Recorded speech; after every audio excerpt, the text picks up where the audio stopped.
Tony Hinchcliffe was going at it at the Trump rally, and lots of controversy because he was making jokes. Yeah. The thing about all this stuff is you see the joke sliced off, and it feels weird when you see it in its totality with the other people he's made fun of or whatever. All right, fine. I don't care. Well, also, that's what comedians do. Yeah. And by the way, they just did the Al Smith dinner or whatever it was, and Trump just got up there and roasted the shit out of Kamala and everyone else, and it's fine. That's what comedians do. Trump's not a comedian, but he is when he gets up. He is. Well, I'll put it to you this way. He's a performer who then hires joke writers for a thing like this. Look, when you do all the Comedy Central roasts, half the people are athletes, half the people are actors. Yeah. Somebody writes a bunch of jokes for them, but they're performers, and then they perform the joke, which makes them kind of de facto comedian, but just for that night. Anyway, we'll play the clip, and then AOC breaking down the game film, because she's with Tim Walz, and she's disgusted by it, because she has Puerto Rican heritage. I don't know if you knew that.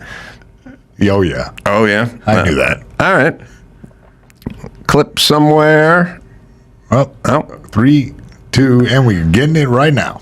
All right. Well, all right. Maybe a little bit later. Maybe we can filibuster until they get it. Because, no, the Tony thing cut off in a piece doesn't make much sense. Like, it looks like he's really like a hateful pundit, but he's a comedian. That's, he's yes, he's there to roast. All right. We don't have the clip. Or we do have the clip? There's no way we don't have the clip. Byron, remember the clip talk before the show? Clip? You got that somewhere? Clip? Yeah, it failed to load. I'm getting ready right now. Didn't load. Right. All right. So, Tony, who I was just backstage with over at Rogan's Club hanging out the other night, had a nice conversation with him. He's gonna roast. Yeah, he's a hungry wolf. And then the people on the left who don't care are going to pretend to care greatly because we're close to an election, which is that's the new world order. You pretend to care about shit. Yes, which always bothers the shit out of me, because I'm like, everyone needs to have who cares? The right does it sometimes, not all the time. The left does it, he said he was going to be a dictator day one. He said inject bleach. He said, march to the Capitol. And they misinterpret. Well, they intentionally misinterpret shit Trump says. But once in a while, there's something that the left does that the right digs into. But then I always just go, they misspoke, or like leave them alone, or whatever. Who cares? Or Zero Burger. They were talking about something else. All right, I think we can play this clip. Who is that guy? I actually think that's Tony Hinchcliffe, which is super disappointing. Hold on a second. I told Byron to shorten it up a little, but I think he clipped off the joke part at the top, which would have added context to this. I can do the joke. I know. I remember. Well, we can find the joke. I had told Byron to trim it down a little, but the setup part is the joke, so we'd probably need that part of the joke there, Byron. Yeah. Okay. The clip's all over the place. He basically, you want to do the joke? I mean, he said, there's a giant floating trash garbage. I believe it's called Puerto Rico. That's pretty good. All right, here it is. Thanks. It is absolutely wild times. It really, really is. And, there's a lot going on. Like, I don't know if you guys know this, but there's literally a floating island of garbage in the middle of the ocean right now. Yeah. I think it's called Puerto Rico. Okay. All right. Okay. We're getting there. No, all right, so we'll hear then Tim and AOC. I don't know why they were on the phone together, but they had to break down the game film. So here we are. Who is that guy? I actually think that's Tony Hinchcliffe, which is super disappointing. I mean, he's a comedian. I don't follow Trump, this this issue very with Puerto closely, Rico again. Yeah. I mean, it's like super upsetting. Obviously, it's super upsetting to me. My family is from Puerto Rico. I'm Puerto Rican. And like the thing that is so messed up that I wish more people understood is that the things that they do in Puerto Rico are a testing ground for the policies and the horrors that they wish to and that they do unveil in working class communities across the United States. Hold on. Were you guys aware of this? What? They use Puerto Rico as a testing ground for stuff. And once they fuck up working people in Puerto Rico, they then bring those policies, I'm guessing Republicans, to your neighborhood so they can fuck your neighborhood up too. So it's like a staging ground for bad Republican policy, which is Puerto Rico. They practice the hurricanes over there? They practice bad stuff.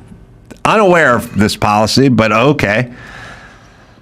In working class communities across the United States.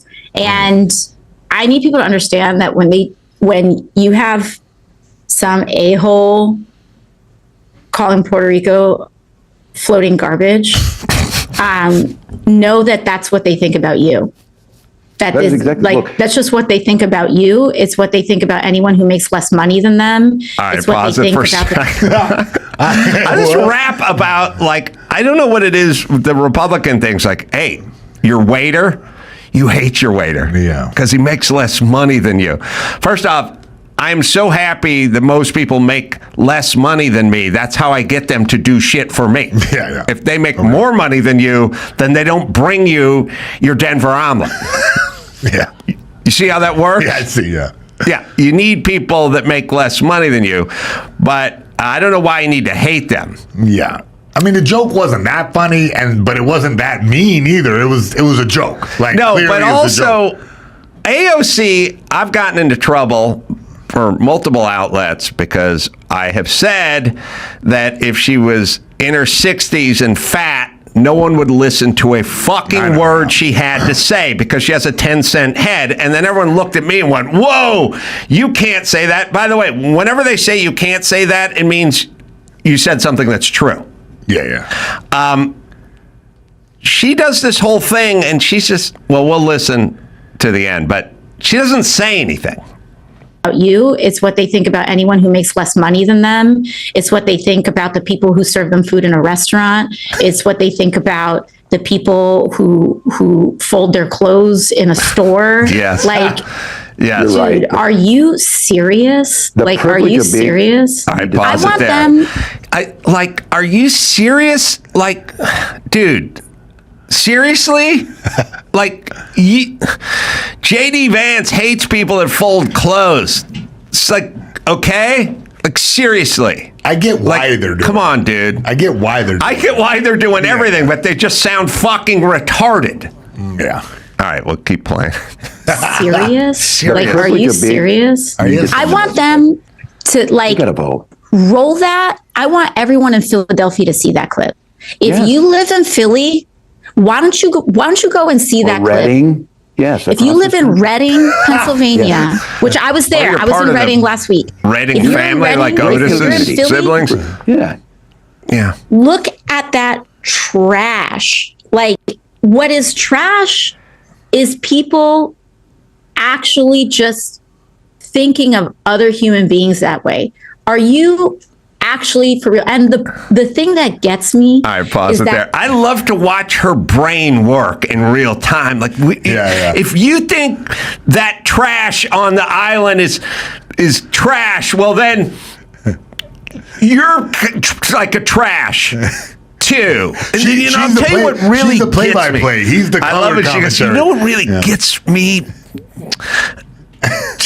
Dude, like what is even going on? Such the trash, man. You're trash.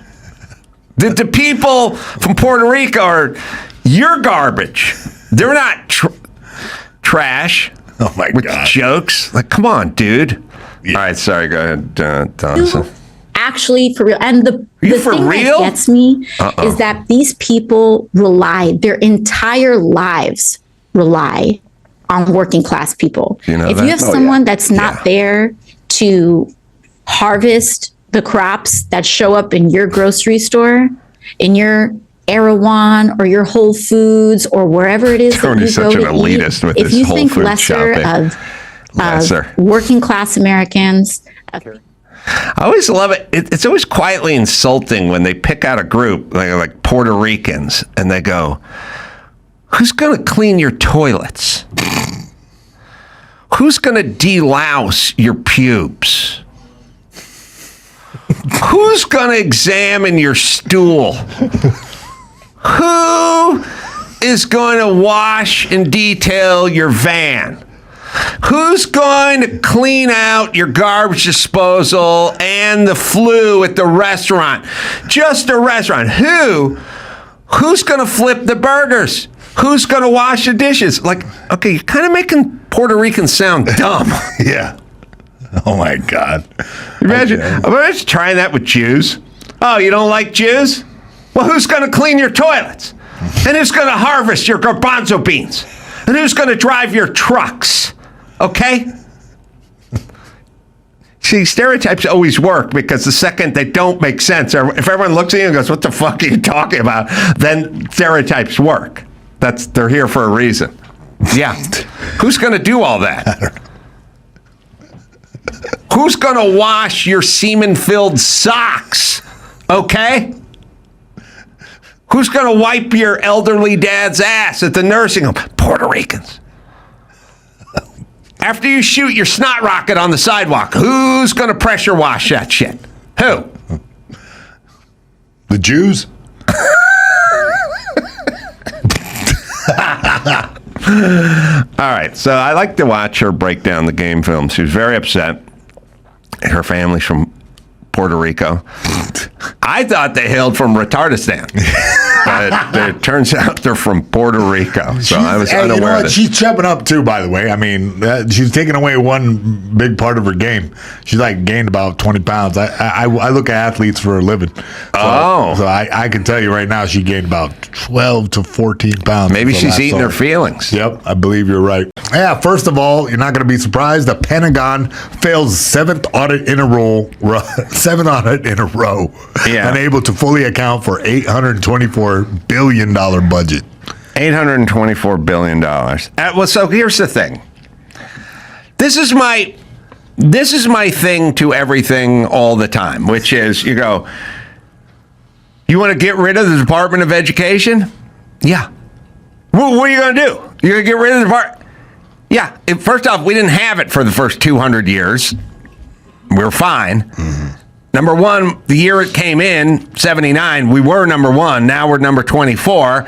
And half the kids can't read at grade level. So, yeah, I'm okay with it. How about that? Yeah. Like, what are you comparing it to?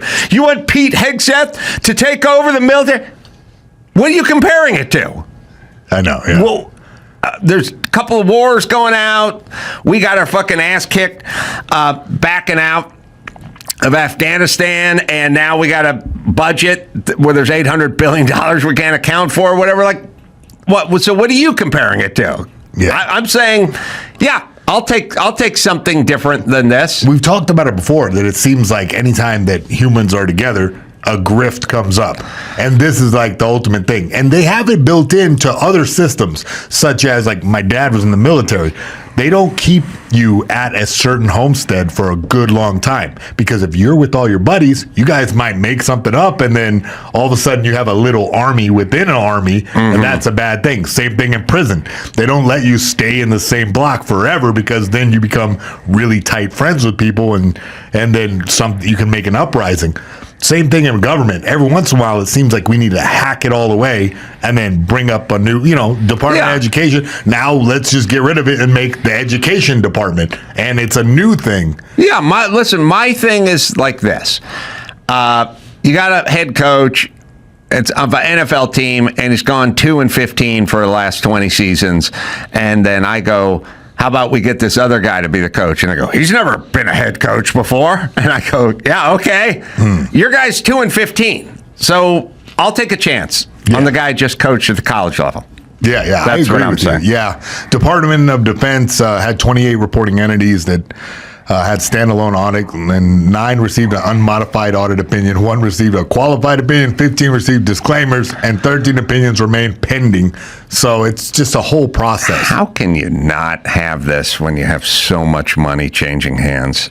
But anyway, all right, next story. Next story, NYC politicians call on Whoopi Goldberg to apologize for saying bakery denied orders over politics. Yeah. I looked into this. She suggested on the air that a local bakery declined to make the View host a batch of desserts for her birthday because of her political beliefs. What really happened was they had Well, hold on. Okay. Does she... I know. I mean, does she call the bakery and go, "Hi, this is Whoopi Goldberg from The View," or do you just go, "Hey, man, do you have the lady fingers?" No, I think it was Kyle that called over there. Kyle called Equinox? Yeah, exactly. They said they were ready to go? Yeah. The boiler exploded. They're years old. It's an old, building, and the boiler exploded, and they don't care about the politics. Jesus Christ. But Baker's Baker's a shit job. Isn't it? Every time I hear about Baker, they're like, "Well, you got to get in about 3 a.m. and start with the yeast," And I'm like, 3 a.m? Yeah, Baker's I thought morning radio sucked. Yeah. You thought paper route sucked when you were a kid. You thought these were 6 a.m., 5:30, 6, 5, 6. Baker's 2 to 3. That's Dawson. If you were a baker, what percentage of work days would be all-nighters for you? Ooh, 80? 80. Probably. You would be drunk. Yeah. You'd smell of booze and cigarettes and roll in there at 2:15. Blame it on the yeast. Yeah, blame it on the fucking yeast. Absolutely. That's right. Yeah, that's not hops and barley. That's yeast, bro. Oh, my God. What do you do when you work at this bakery? You go to bed at 6 p.m. every night? Yeah. Fuck, it sucked. And it's not like you do morning radio. At least you get compensated. What are you getting? You get Baker's dozen. $19 an hour, getting up at 2 a.m. I figure that's the kid's job. You know what I mean? You got the young bucks you wake up at 3 a.m. with the yeast. I'm rolling in about 6:30 to get this bread in the oven. Even rolling in at 6:30. I don't know. I'd be a shit baker. Some people love the bread, bud.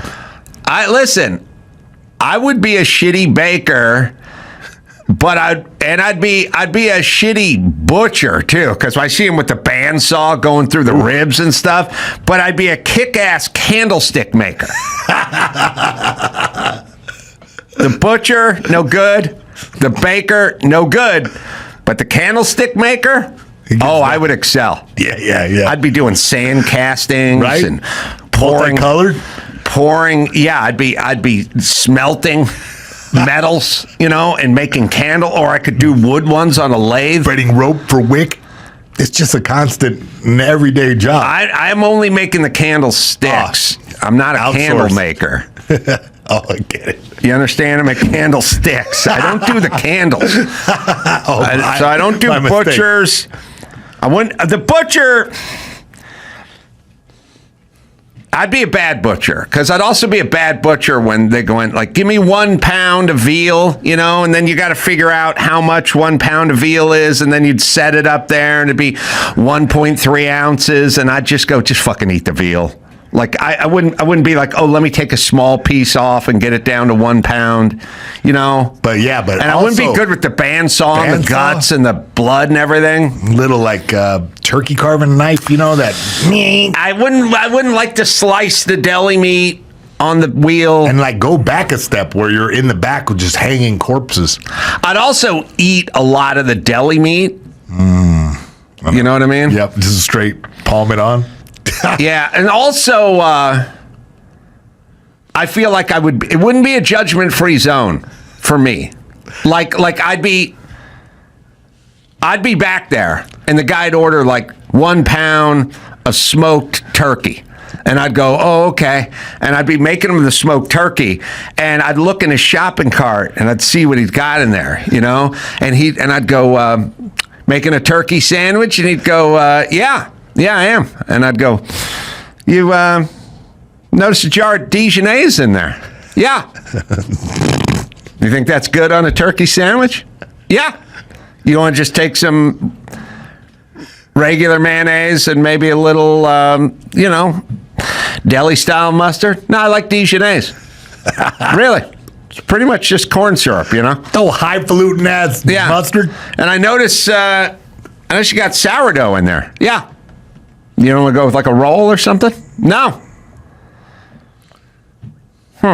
I'm beginning. I don't know if I can give you this turkey. I'm beginning to hate this I don't think I'm not going to give you the turkey until you go get some regular mayonnaise and some deli-style mustard. And by the way, get rid of those fucking little mini tomatoes. Go get a beefsteak. All right. I will give you your sliced turkey, and I'm also going to add provolone. Well, you may be lactose intolerant, but if you want a proper turkey sandwich, just have some provolone on there. Go put back the Dijonnaise, put back the little jewel tomatoes, and get a beefsteak tomato, and then come back and also get some olive oil and some vinegar. I want vinegar. We're going to do a dressing too, okay? You go get that, and then I'll give you your deli meat. I'm also going to need some sliced pepperoni while you're back there. I'm sorry, I don't do pepperoni. That's it. I have a waiver. I've signed with the contract. I signed a contract. I don't do pepperoni. I do sausage and onion. So when you come back and you can prove, as a matter of fact, I don't trust you. Go put this stuff back. Go pay for it. Then show me the receipt. Then I will give you the sliced turkey and provolone, and then you can bring that up and pay for it. Man, you made me hate this guy. Yeah, but. That's the butcher. Baker, too early. Yep. Candlestick maker. You're on. I would excel at it. I think so. I would, yeah. Well, yeah. So they're calling for Whoopi to apologize. Oh, that's story. I don't know. Everything for her is a fucking hate crime. And by the way, they already went through this. I don't remember where it was, but there was some market or maybe a bakery or some place on a college campus. I'm looking at Dawson. It's kind of a Fox story. And remember, it's like 3 or 4 years ago, and some black student came in and stole something, and they like chased him out of the store, and then sent out all this racism shit, and the school boycotted the store. It was there for like 150 years and stuff, and all this stuff. Oberlin College. Yeah, they sued and they got $6 million. Because you can't do this stuff. You can't just. Who sued? There's a little store in Oberlin College. Oberlin College. It's $36 million. $36 million. It's like a family-owned little store, bakery, whatever. Been there for like 100 years, and they just cried racism on them, even though nothing happened. And then the whole school took over, and the faculty, and they boycotted the place and everything. And then like 2 years later, it's like, they didn't do anything, and now you owe them $36 million. And I'm not litigious, but it's the only way this shit shuts down. Yeah. The fucking chick who they tried to force to get vaccinated, and she wouldn't. They fired her from her job. She's got $12 million. These guys get $36 million. I don't like it, but we have to slow everyone's fucking roll when it comes to lying. And like Kyle Rittenhouse sued everybody and is getting paid because they called him a white supremacist. Sorry. That's the only way we get things done is to sue. Oh, well, it would be nice if people didn't level false allegations against entities or people in the first place. But if they're going to continue to do it, then they need to get sued, and that will prevent them from doing it again. Thank you. Yeah, well, Whoopi, I don't know. No one's suing her yet. At this point, in terms of like Whoopi, I'm like, all right, can we make this? You love martial arts, right? Oh, yeah. What? Steven Seagal is the subject of ironic entertainment for Americans now, right? Like, yeah. Under Siege, I didn't go see ironically. I saw it because this is a good movie. I like an action flick, So Steven Seagal has now entered the realm of Eric Estrada or something, whereas there's actually, we don't watch his films for enjoyment. We make fun of him. Yeah. Right. Okay. has I Whoopi think joined the ranks of Steven Seagal? Where it's like more people make fun of her than actually are entertained. We need a term by her. Wait, like jumping the shark, like jumping the Whoopi, like being the Whoopi. You're whooping right now. I don't know. Maybe jumping the battleship, jumping the. What was this movie? Deadly Ground? No. On Deadly Ground? Something like that. Yeah. Under Siege. When Under Siege got on a train, whenever they shift the mode of transportation. So Speed was on a bus, and then they moved it onto a cruise ship. Yes. And then Under Siege was on a battleship, and then they moved it to a train. When they move their type of transportation, it's never good. No. It never works out. No. All right. And now Whoopi is, moved on to bakeries. Yeah. All right, one more. Mike Tyson's bombshell AIDS revelation. No way I should be here, he says.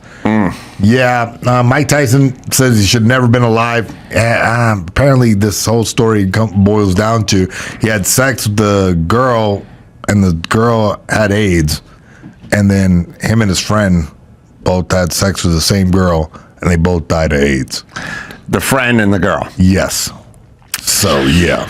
I think it was hard for guys to get the AIDS from girls. Yeah. Though. It Real doesn't low come back percentage. this direction, yeah. Unless you have a cut on your... So I'll bet you the friend who died of AIDS didn't get the AIDS from that girl. He was probably intravenous drug user or something. Yes. Or gay sex or whatever it is. It says 1 in 1,000 chance of getting HIV from vaginal sex. Yeah. With someone. It's really rare. So, right. yeah, so I'll bet he got it somewhere else. Yeah, I'll agree with that. It seems like that when you were hanging out. Tyson, he said he wasn't supposed to be here. Yeah, he definitely somewhere around round 5. I was thinking that too. I know. Like, really? Does he need to? Do I need to be here? Yeah, I don't need to be here. I know. One of us doesn't need to be here. Very strange. Yeah, I gotta go make some candlesticks. So let's wrap this shit up, man. Hey, the last story that I have is kind of interesting. Disney removes a cartoon episode about a transgender character. It breaks my heart, they say. The Disney animated show Moon Girl and the Devil Dinosaur focused on a transgender character. They shelved the episode. Yeah. Well, look, okay. Let's just break it down. Well, hear me out on this. I'm hearing you out. The episode was called The Gatekeeper, and it was about the captain of the girls' volleyball team who was born a male, and then they're locked into a closet. We have a clip, by the way, I think. Should we take a look at it? Let's That's what I hear.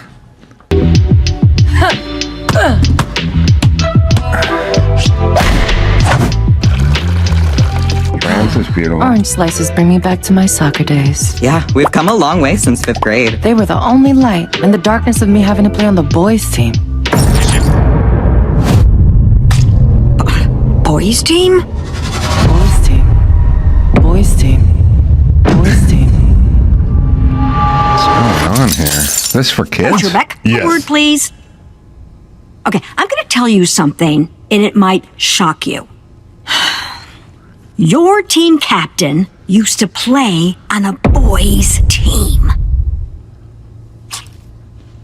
Boys' team. A boy... Coach, is something wrong with your eyes? No, I'm just trying to communicate that what you're saying isn't news and also that I don't care. Hold on. That's not fair. Pause. Mayhem. I know, bud. You should be doing VO work, bro. let's let Mayhem do that last coach's line. Wait, I missed the line. What was it? He goes, no, he's telling me she doesn't care. But let's just hear it. A boy... Coach, is something wrong with your eyes? No, I'm just trying to communicate that what you're saying isn't news and also that I don't care. All right. What I'm trying to communicate that it isn't news and I don't care. Yeah. Pretty good. Pretty solid. I'd watch that show. You got a VO agent, don't you, Dawson? Oh, I do. We'll hook Good up Mayhem. Mayhem right Hook away. up. Yeah. Immediately. God bless He's not you. going to take any food off of your plate. You guys are not going on the same auditions. Okay. All right, play it out. Sorry. That's not fair. This is a girls' volleyball league. Only girls can play. Brooklyn is a girl, and she's gonna play. You don't want to break the rules around me, Herbeck. The rules say she can play. Go Squirrels!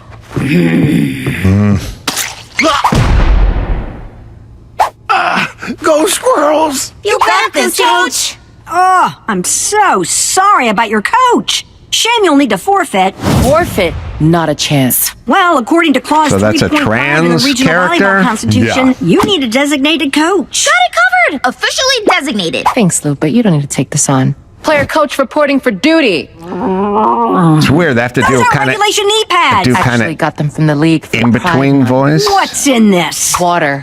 We good? Wonderful. Lady Leopards, warm-up time. Girl power.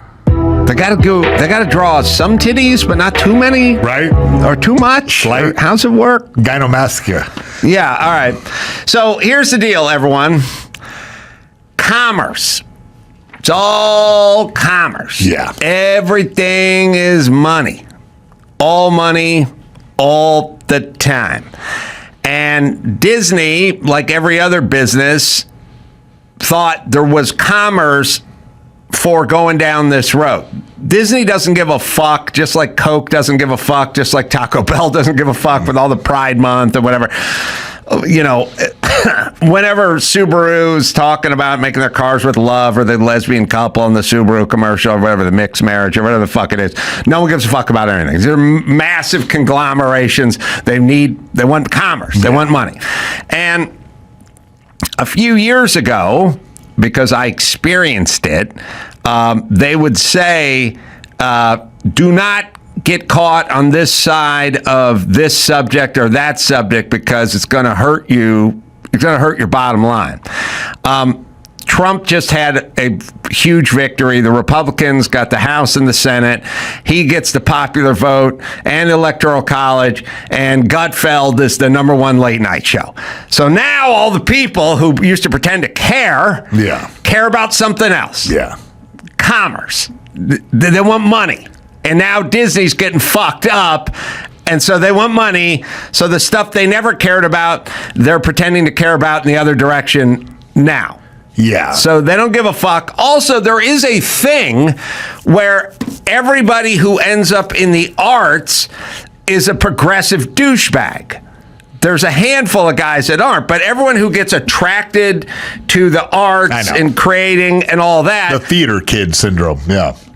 Yeah, it's like almost every movie reviewer is woke and progressive, so you know you will be reviewed accordingly. So they're going to want to start doing what they do because that's who they are, the theater majors. But now the world is sort of waking up to the fact that maybe going down the woke road isn't great in terms of commerce, and so they're all going to shift now. Yeah, I think the episode is kind of like, I don't know, tone deaf a little bit to America, and it was made during that fever pitch of everybody's like fighting back against. Well, here's my thing. There's two arguments. The one is the right says we don't want biological men competing with women, and then that's the big thing is that if this episode wasn't about that, it might have been able to be released.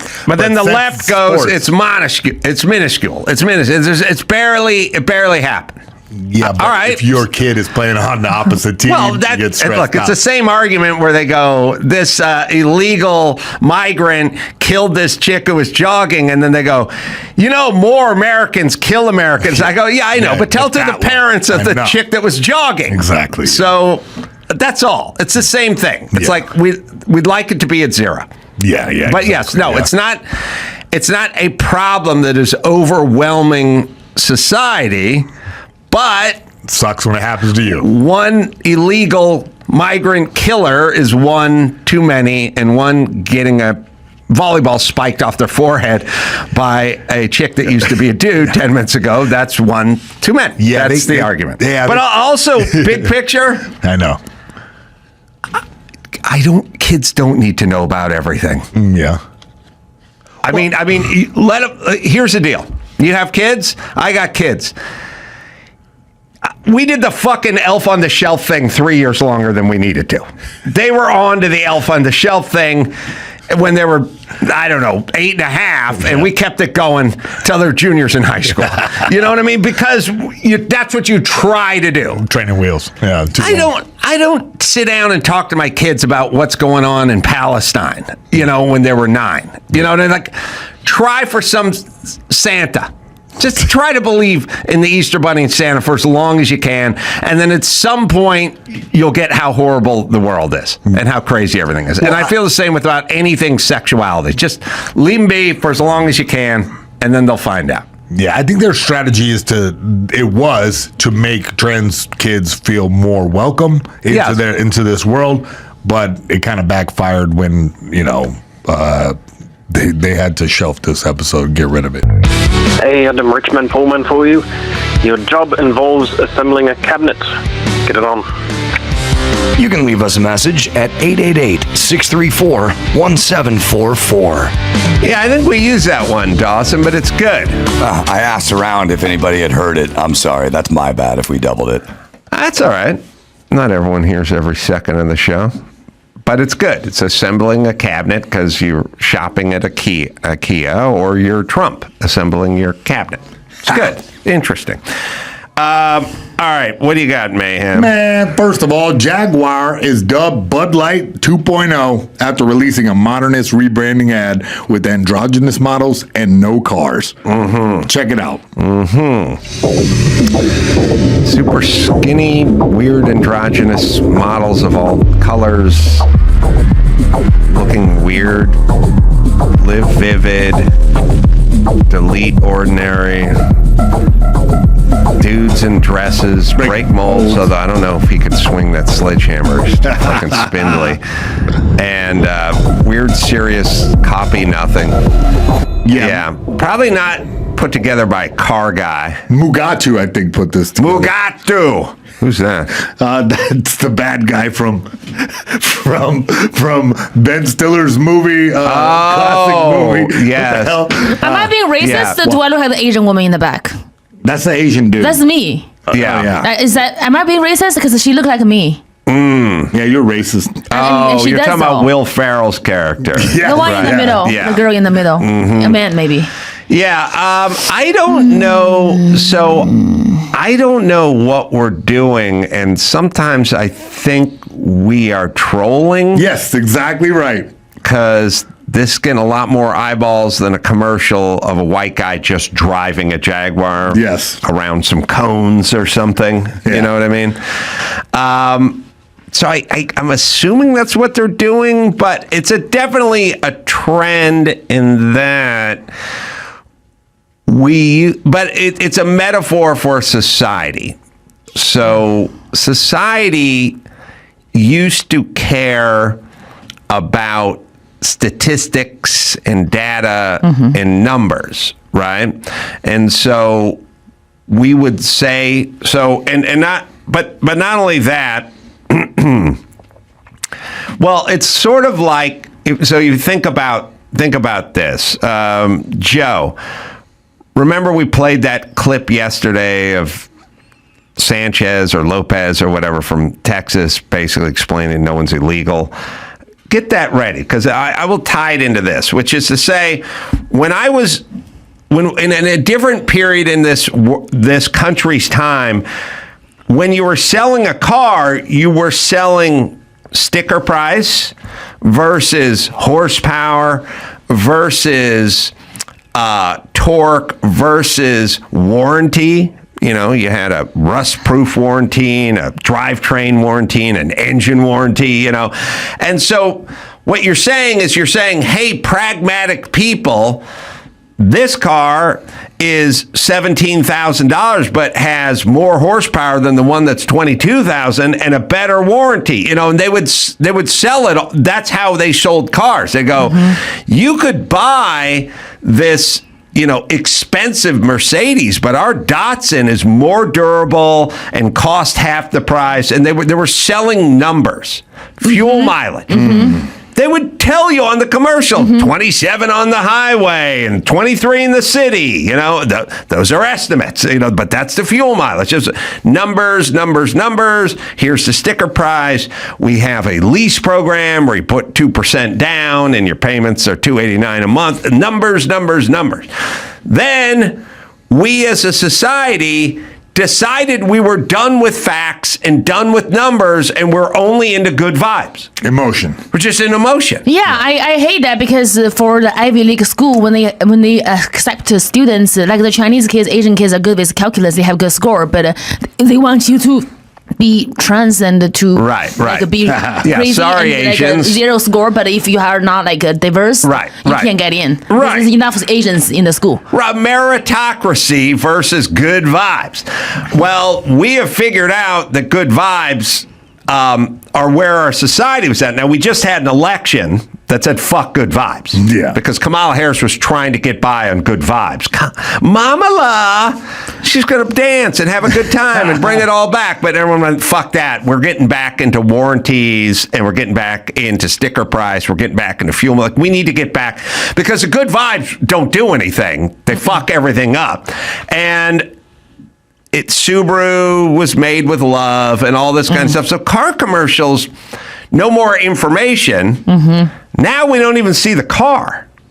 I think this is a bit of rage baiting. That was on purpose. They didn't put that. And then look, they got Elon Musk tweeting at him.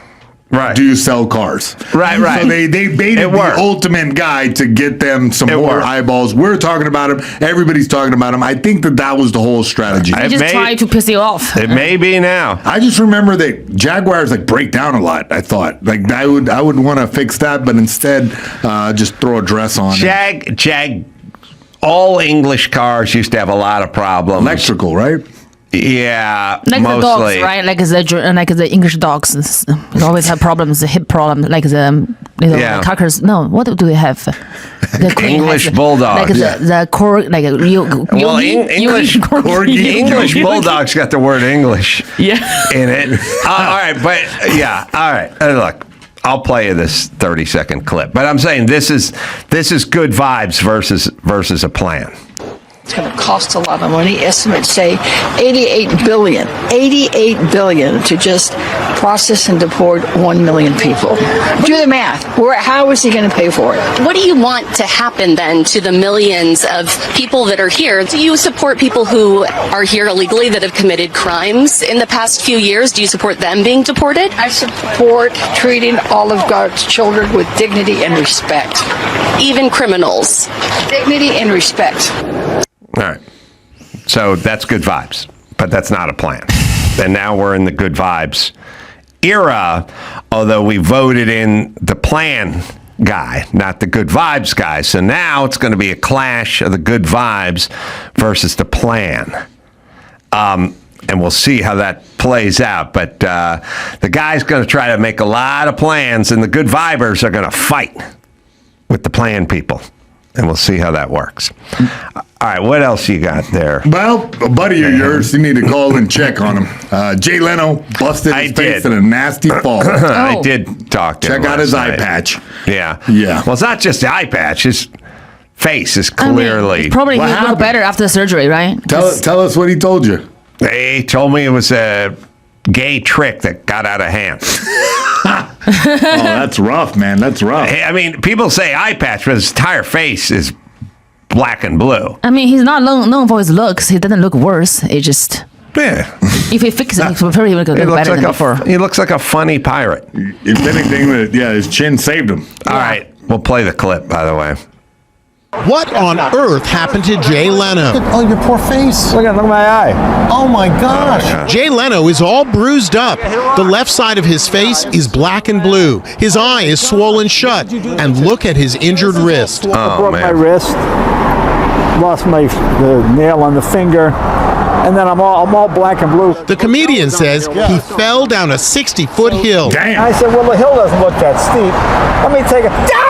and then You rolled down a hill? He loves That's the not doubt true. sound. Jay Leno says he was staying at a Hampton Inn about 30 miles outside of Pittsburgh Hampton on Inn? Saturday night when he wanted to have dinner at a local restaurant Show us the before hill. his show. Instead of walking a mile and a half down the road, he decided to take a shortcut down the hill. Not a good idea. This is believed to be the steep incline. Pause it for a second. Where is he? Let me tell you something about not a good idea, people. These are excellent ideas if you pull them off. Yeah. People say to me all the time, like, don't you think you should tell the inspector about the bootleg, whatever? I go, no, but it's only a bad idea if I get busted.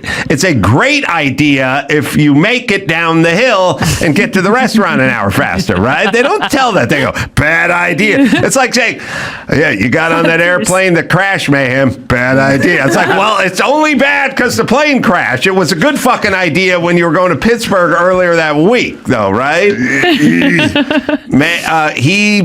Yeah. Hampton Inn. Why? Hampton sounds too close to hamper.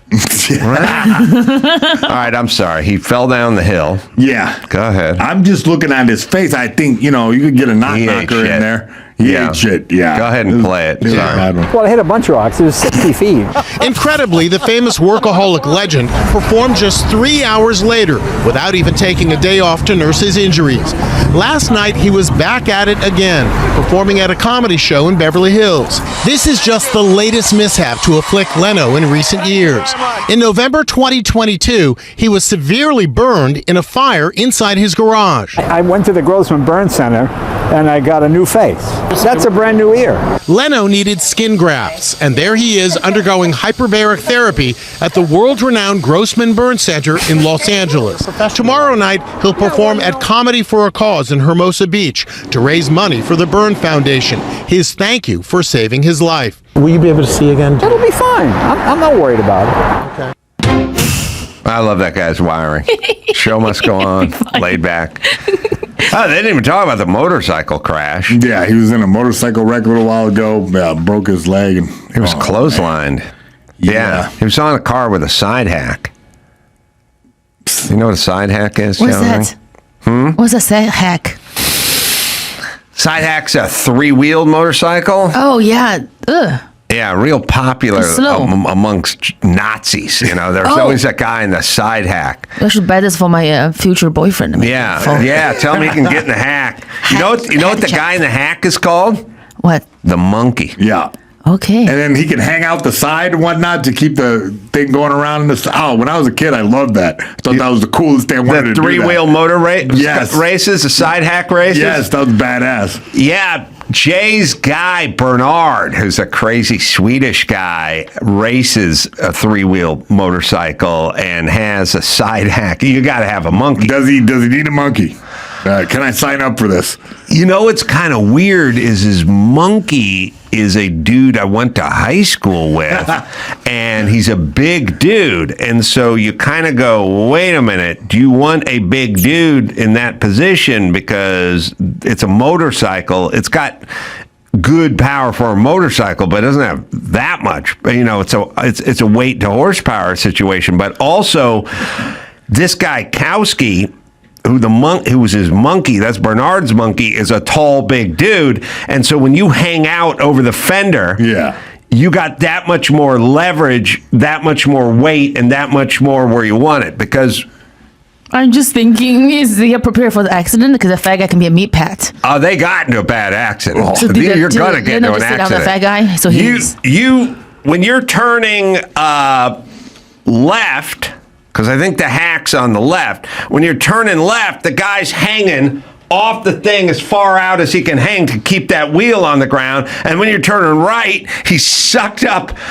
No, he's hanging out on the right turn, and on the left turn, he's in tight with you. Oh, he's out on the. Let's see. Wait a minute. No, he's in tight with you on the right turn. He's in tight with you on the right turn. I think on the left. Yeah, but it's nuts. And it's crazy. And these guys are going 175 miles an hour, and they're just hanging out on this third wheel on the side with like a bar on it that they can hang on to and hang this way. Oh, my God. And hang that way. Mm-hmm. I don't know. It's scary. It sounds like a threesome. You don't have. Yeah. It's like you just just watching people doing crazy shit and you are not even a part of it, really. Show me a picture of Bernard and Kowski on their side hack. So this guy's always at Leno's shop. So Leno's got a side hack too, but his side hack is just a side cart. And he was just out riding his three-wheeler, and some guy strung a cable across the road or something, and he just hit it and just threw him right off the back of the thing. The hack is on it's on the right or the left? Maybe it's on the right. What? No, it's on the left, isn't it? It's on the left? I Pretty guess. sure. I wonder if they move it, depending on if most tracks turn... to the right? I don't know. Anyway, you lean way the fuck. It is hairy. It's hairy. It's one of those crazy sports. It's up there with drag boat racing or something. Like, what? Who thought of this? And who's doing it? And how do you get paid? Yeah. These guys are turning left, so the guy's hanging off. That's the monkey? The hack. Yeah, that's the monkey. Yeah, the helmet? Well, they're both wearing different helmets. They're both wearing a helmet. Helmet has pink on it. The monkey's the guy who's hanging off the hack. That's the pink monkey. hat. I never seen it like that, but that's buck wild. That's scary. Yeah, this isn't Bernard though, and this thing's a little tame. Bernard's like riding on a big slick. His nuts. His bike or three-wheeler's nuts. I think they crashed. I think they won the championship. I can't remember. Bernard, Swedish guy, doesn't talk that much. All right, what else we got? Man, you know what else? We got Ellen DeGeneres and Portia de Rossi. We're leaving this Trump dump. Yeah, they're one of the few celebrities to actually move. They're selling their house in Montecito. Well, they previously sold that one, but they are going to sell their property and I guess get out of here to England. Well, England's nice, and I don't think the tax system is beneficial, but I don't think she's really working or earning, and they're just kind of retired. So you might want to retire there, Trump or not. Yeah, I mean, you might buy a home and live in the countryside. Yeah. Yeah, I don't understand. We're officially done with Ellen. We don't have her to kick around anymore. I don't need her. I don't need her either. I don't need her energy. She's fine. Mm-hmm. Yeah, she's okay. What do you think Portia de Rossi thinks? She doesn't think. They're just wearing cock rings on their finger and just eat each other out. She just lick pussy. I think that's what she does. And pretends that she is not getting yelled at. I think she probably can't hear, or she's wearing earplug all day. Because Ellen is screaming at her, I'm pretty sure. But she's like, 1 million, 2 million, 3 million. Just, she just like think about the money and don't hear, just get on her knees. That's what she does. She's definitely yelling at, like, I know all of the narcissists who yell at their staff, they yell at their wife or their husband all day. They just pretend that it's okay because there's an inside deal. But they're always really nice to their dog. Well, because I don't know. Are they really nice? You never know. Yes, they overcompensate. All evil people are way too. All evil bitches are way too nice to their dog. Maybe like when the dog sleeps, they just like touch the asshole like in a circle, sexually abuse the dog. You don't know. Like I just eat them. Certain. I eat them. I don't like them. I'm honest. I'm saying. Every woman I've ever met who was horrible to her staff or employees was way too nice to their dog. Yeah, it's an overcompensation. I hate that too. They're like your dog's better than you because during the war, China-Japan war, when Japan occupied China, no Chinese and dog allowed inside. Really? So they want to compare you to dog. They can dehumanize you more. Like my dog can have this coffee, but get on your knees and lick my feet. So I think it's a county way to show people you are not, dog's better than you. Yeah, that's probably why. Well, I like Leno. I want him to stay. Ellen, I don't need. Yeah. You find a picture? You found Bernard and Kowski? Kowski's a big dude. Bernard's no flyweight either, but that fucking bike of theirs has so much horsepower. Oh. Yeah. This looks like a fancy one. This is what I was thinking. That's a fancy one. Not even. Yeah. He's dragging his ass on the ground, and Bernard, who's nuts, is going 170 miles an hour at Willow Springs with no roll bar, no nothing. So when it goes bad, it goes bad, and it's That's it. Yeah, you're never on mind. You're I on don't your wanna own. do that. You don't want to do that? Nah, never mind. I changed my mind. Doesn't seem as fun with my ass cheeks dragging on the ground. I will figure out how fast they're turning these laps, because Bernard told me he was at the big track at Willow, and I think they won the championship there. Now Joe has to find out what the fastest lap Bernard did at Willow Springs in his three-wheel motorcycle, because I did a Trans Am race there in a Corvette, and I can tell you what the lap time was and what the speeds were, and I think these guys get around this track faster than a professional Trans Am car. Damn. Yeah. Which is fucking hairy. Breakneck speed. Do you think the monkey and the guy who's driving are best friends? They also best friends in life? Bernard's not best friends with anybody. I just don't know. I feel like they're like a bromance. You know, we can't born the same day, but we can die the same day and stay together forever. They do rely very heavily on each other, because each one of them could kill the other person. It's like a marriage. Right, yeah. All you'd have to do is the monkey is when you're supposed to be hanging off to the left, just shift to the right, and you're both going off the fucking track. Yeah. And same with the driver. You're both really responsible for each other. But imagine, you ever drive around? I do that. My girlfriend's like, I go 41 miles an hour in the canyon. She's like, slow down. You know, can you imagine being the monkey? How you have to just give away all control? Yeah. Yeah. Did you find it, Joe? Might be somewhere. I found some race results. 2015, his best lap was 122. 122. Yeah.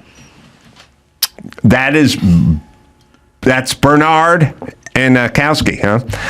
122 is right what we did in a professional Trans Am race, but I'm in a cage, so I got bars all around me. Yeah, and look up Trans Am. I think you'll look up like 2017 Trans Am. I think you'll see the guy on the pole is like a 119, and I was probably like a 122, but that was just qualifying. But anyway, all right, same speed.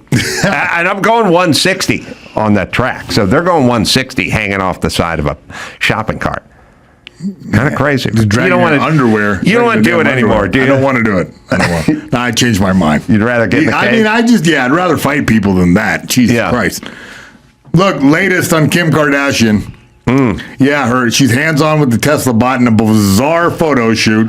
How's the robot go? Can any of us buy a Tesla robot, or is it a Kim Kardashian thing? 30 grand. 30 grand, yeah. Is it 30 grand? Yeah, they do housework. Sorry, I'm Chinese. But what I thought was like they did this whole show out at the Disney Studios or whatever, some Universal Studios backlot or something, where they had all the robots come out, but there were like people driving those robots behind the scenes. It wasn't automated whatsoever. So it was like a big kind of weird F you to everybody. Oh, we have a autonomous robot, but it was like a dude in India driving it with the Xbox controller. So it's like a Hong Kong. I'm free, but not really free. Yeah, exactly. So is Kardashian, it's just another sort of publicity grab? Is everything just... Yeah, she's super into everything Elon makes, and she's really like playing that. I guess they did the photo shoot in the Tesla Cybercab. Yeah, here she is posing with some of it. Yeah, and how is she squatting? It looks very weird. The robot is in the Cybercab. Yeah. It's very strange, this whole future that we live in where, I don't know, I didn't think Kardashian would still be such a big thing, but it's that thing where girls have kept it going. Yes. Like it feeds upon itself. Women they still like her extra. Listen, it'd be like somebody saying the Haktua girl's going to be around in 30 years. Every bit as famous as she is now. You just go, what the fuck? The Kardashians are like the over-under on these guys are 4 months. Nobody's going to care what these whores are up to 5 years from now. Nope, I was wrong. Yeah. They're richer, more powerful than they were before. I think it's the empire. They just like the amazing family value. They just doesn't matter what shit they are saying. They just stick together, and that just made them stronger. They help each other, and then they got richer and famous and more rich. We're back to the Subaru made with love and the Jaguar made with transvestites versus the numbers and the statistics. They don't do anything and we don't care. It used to be you had to do something for us to care. You had to provide something. But you also got to think that nobody really wants to do that job of nothing, just be the hot chick, and that whole family specced into that. Once they had enough money to self-perpetuate, I don't think Chloe they're is famous. included as the hot chick. Chloe's the hot chick? No, she's not. Oh, really? Who's the hot chick? She's hot now. Oh, there you go. Yeah, money can We buy have the everything. technology. Oh, she had the work done. Yeah, she had a lot of work done. Kendall's the hot one. Yeah, she's hot. Yeah. I mean, they are pretty. Yeah. So it's like they're pretty enough to keep this fame thing rolling. And then they got E on board at some point in their life. I don't know. It's really fascinating to see that they defied the odds. And they were the hot tour, I think Kris Jenner is very smart. Yeah. The mom, That's what I mean. momager, she's smart. She had enough money to keep this fame industrial The complex Bruce Jenner rolling. workout money, right? Bruce Jenner exercising money. That and it then- came with sex tape money. Yep, sex tape money, and then but also before that, the dad had their biological father had a bunch of money. The OJ money. Exactly, OJ. Do you think the mom willingly promoted the sex tape? Yeah. No, she did. That's like Oh, yes. in the backdrop. I see. Oh, yeah. I can't. I know. I can't bring myself to think that way. So I never believe it because I'm like, who would do that with their daughter? Come on. But you guys know. She can turn a man. How do into you a know woman, that? How do we know? She just she has a stomach. She just does. No, there was some type of thing. What I'm talking about was there was some type of documentary or something where in the back, like they had a call of her casually referencing the Ray J tape. Like, oh yeah, well she negotiated that, the release of that with Wicked, I think, or one of those. Right. Yeah. So she was part of that. So. All right, Joe, does that Trans Am thing exist? Because it's got to be online because I got the papers. Yeah, a little bit confusing to me, but it says best lap time in 2017 for the Trans Ams, minute 20 seconds, but it says the average speed was 95 miles an hour. For the motorcycles, we said, 122 or something like that? Yeah, speed? who was the guy who put it on that poll? Was that? That was Drissy? Tommy Dreesy. Yeah, so Tommy Dreesy won the race in a Corvette, and I came in third in a Corvette. Yep. And we're doing the same lap times basically through the race because he was the same distance in front of me. He's a good dude, by the way. Super nice guy. So average speed 95 miles an hour for you guys. Average speed of the motorcycles 108. But same lap times. Well, a little slower lap times. So then, how does that work? Because what it is, so here's how it'll work. The Corvettes will have a higher top speed on the straightaway, but slower a little through the corner. When people go, you average 95 miles an hour. Average 95, but there's 8 turns. You're turning a lot. There's slow turns on that track. So averaging 95 means you're hauling ass because you come down to 45 miles an hour on some of the turns. But then how do you average 108 and then top 5 in your race all averaged in the 95 mile an hour zone? Guy who took 14th averaged 101. So there's I'm assuming there's crashes and best lap probably. Maybe the guy came in 14th. What was his name? Cook in a Camaro. Oh man.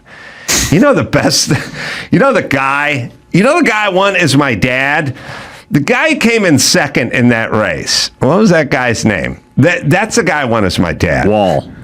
Yeah. Wall's his last name, right? This guy's down at Willow Springs in the he's down at Willow Springs in the high desert. And he's down there racing his AC Cobra, his Shelby Cobra in a vintage race.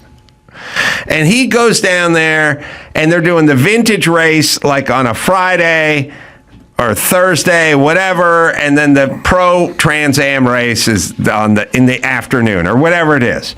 And this dude comes in there, and he's got his vintage Cobra, and he either crashes it or the engine blows up, or something blows up, and his week of racing is over.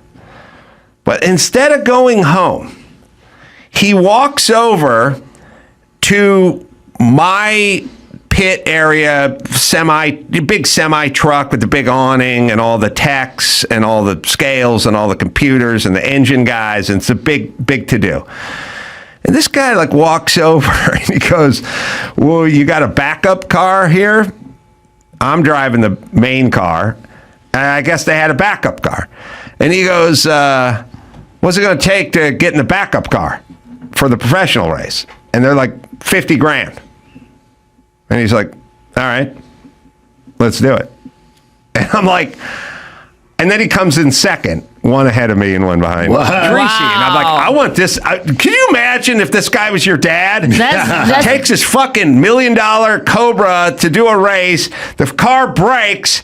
But he still wants to race that weekend. So he walks over to a professional Trans Am team and he goes, "What's it going to take?" And like $50,000. Like, all right. Wow. There's no prize money if you win the race. Yeah. You just wanted to race that weekend. I hear you. The competitive spirit. I like that. You got the money, energy. Burn that money. I guess he did, man. But that fucking guy, I want to fucking have a beer with that guy. We have some facts about Kris Jenner. Kris Jenner said on the Late Late Show with James Corden that she did not promote the sex tape, and it was on lie detector, and she passed. Oh, wow. She did polygraph and passed. Ray J says that that she picked from 3 different sex tapes, watched them all, and picked the one that she wanted to promote. That's what I heard. I choose to believe the black man. He always bet on black. Listen, all you have to do in this modern society is look around. Well, really, all you have to do is get divorced to just hear people lie. Like people now just lie. Like Jussie Smollett just got his case acquitted or whatever it is. He did. And he's sticking with he's with this story. He's with the same story. Like these fucking MAGA guys came out of the dark and got me in a headlock. We're just on. It's just on now in the lying department, right? It's Ray J. I don't know who it is. But it was Smollett. Me, though. It was me that got Smollett with my buddy. Oh, you got him. I got him, yeah. You and your Nigerian buddy? Yes. All right. Everyone lies. Yeah. Everyone just lies all day, every day. That's all it is. Yeah. I don't know what to believe anymore because everybody just lies. That's it. It was like that always, though, or maybe now we know because there's so many different point of view. Everybody can corroborate. I don't think everyone lied this much. It's not into cameras, not into microphones. No. I don't think they did. I just don't. It's all out the window. Well, we used to have religion, and religion would prevent you from doing certain things. That's why we invented religion. Only have lawyers and politicians lie. Now everybody lies because there's just so much. Well, we're all politicians now because we all have to maintain an image on our social media. Yeah, social media. Oh, they don't care. You can go into court with them. They can be sworn in. They can talk about perjury. So God, so help me God, the truth, nothing but the truth. I believe in Buddha. God is not going to help me. Oh, sorry. We shouldn't talk over each other, is what I'm saying. But go ahead. What were you saying? I believe in Buddha. So if I say God help me, it doesn't really matter. Oh, Buddha's over you? Yeah, so. I only know him as an incense holder. He's fat, so he likes to eat. They used to have a lot of Buddha incense holders out here. They used to. Is that blasphemous? It wouldn't work with Allah. Yeah. They'd get angry. Buddha would just eat and smile. He doesn't care. You can believe in whoever you want to believe. Okay. You want people to be happy and eat. Just eat and be happy. And don't judge other people's religion. So Kris Jenner took a polygraph test and passed.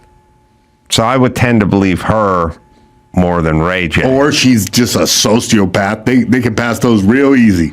I guess. And she may be. Or just popped out on pills, super Xanaxed out.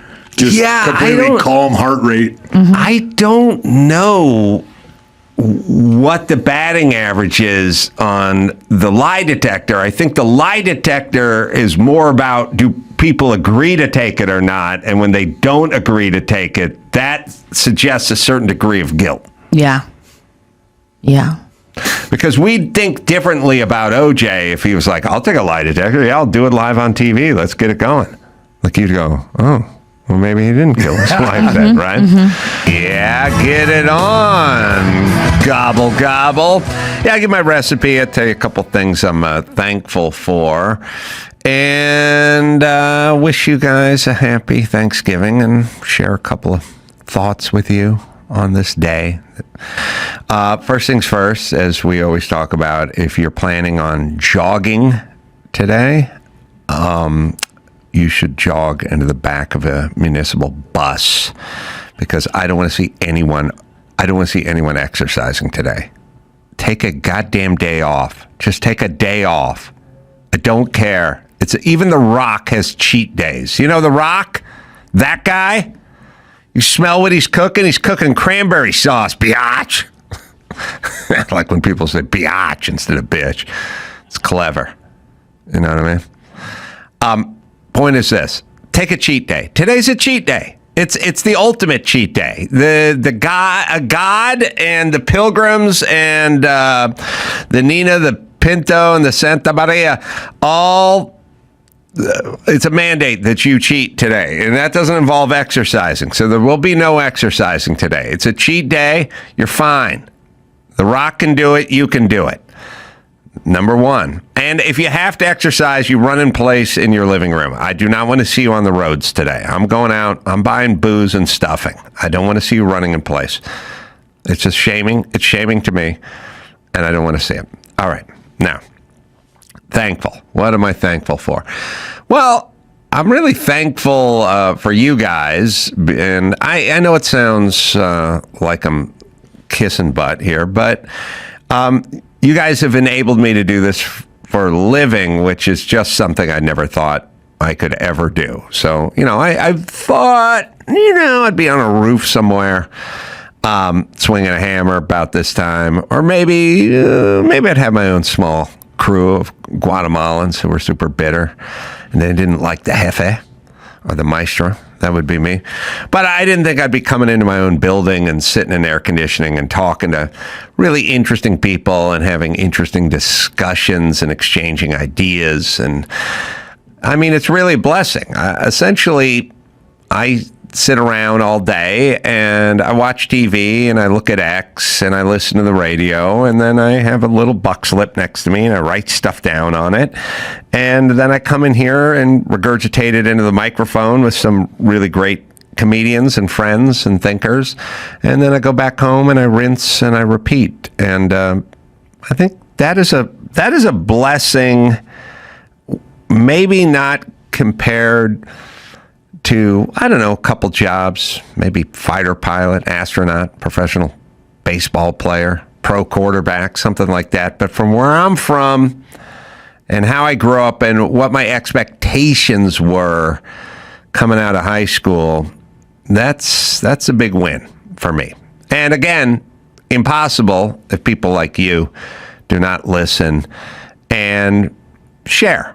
I mean, the best story I ever hear is when the dad shows up at the comedy show and he brings his 23-year-old son and he goes, "You got me on to you and now I listen," all that. Favorite story.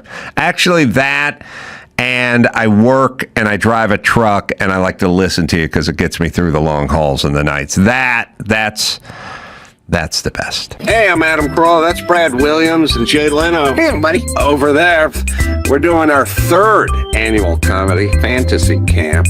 That's going to be January 23rd through the 26th, right in Hollywood, California. Where else would it be? These guys are going to be there. So remember, 2 out of every 3 comics make it big. Well, 1.5. Do I get paid for this? Please tell me I get paid for this. Go to comedyfantasycamp.com and get in on the fun.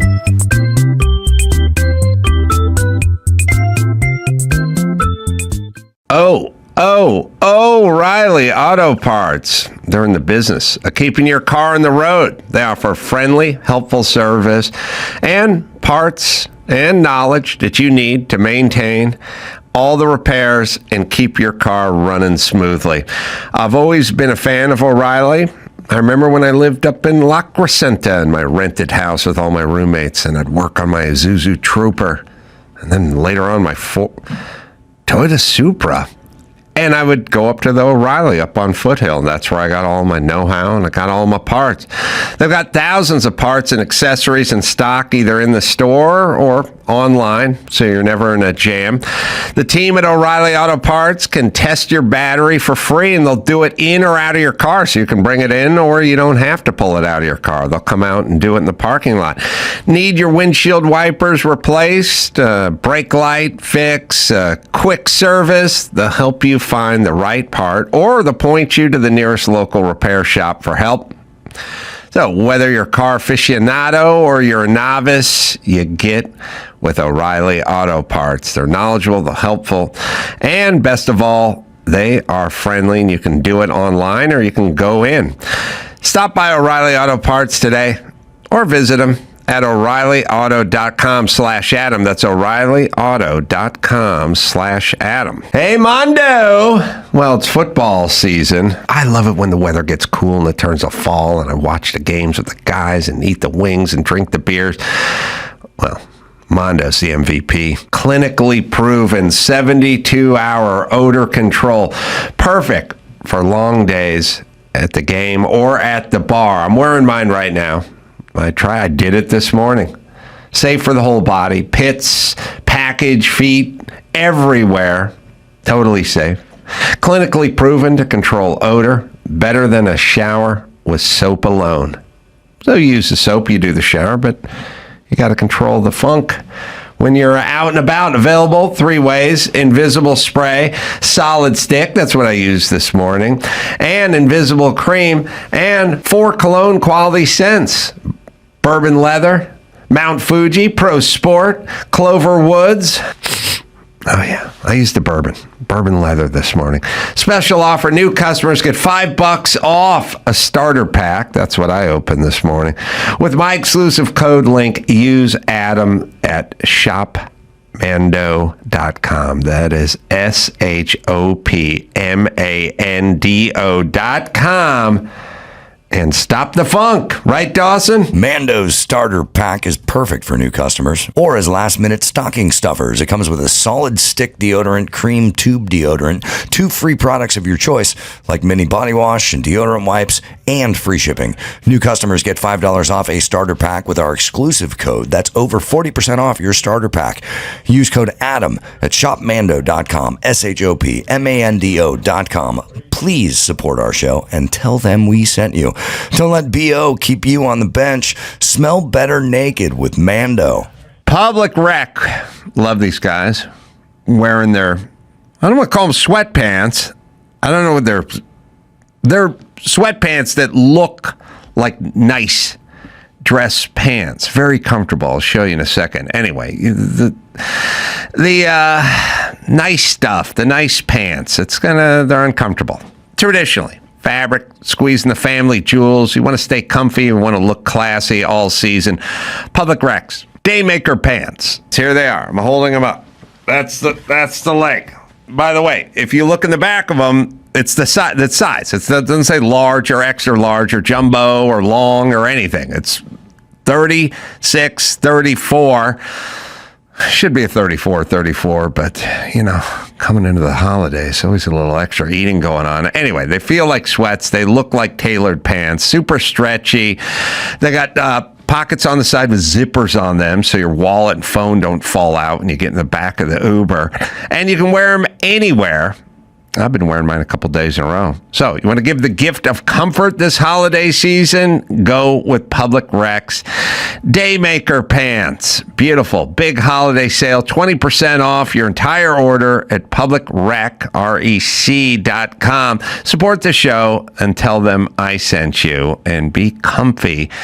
And again, it's not small, medium, large, extra. It is the size. It is your waist and your inseam. That's the size you get. So much better than everyone else's version of what is XL or what is large.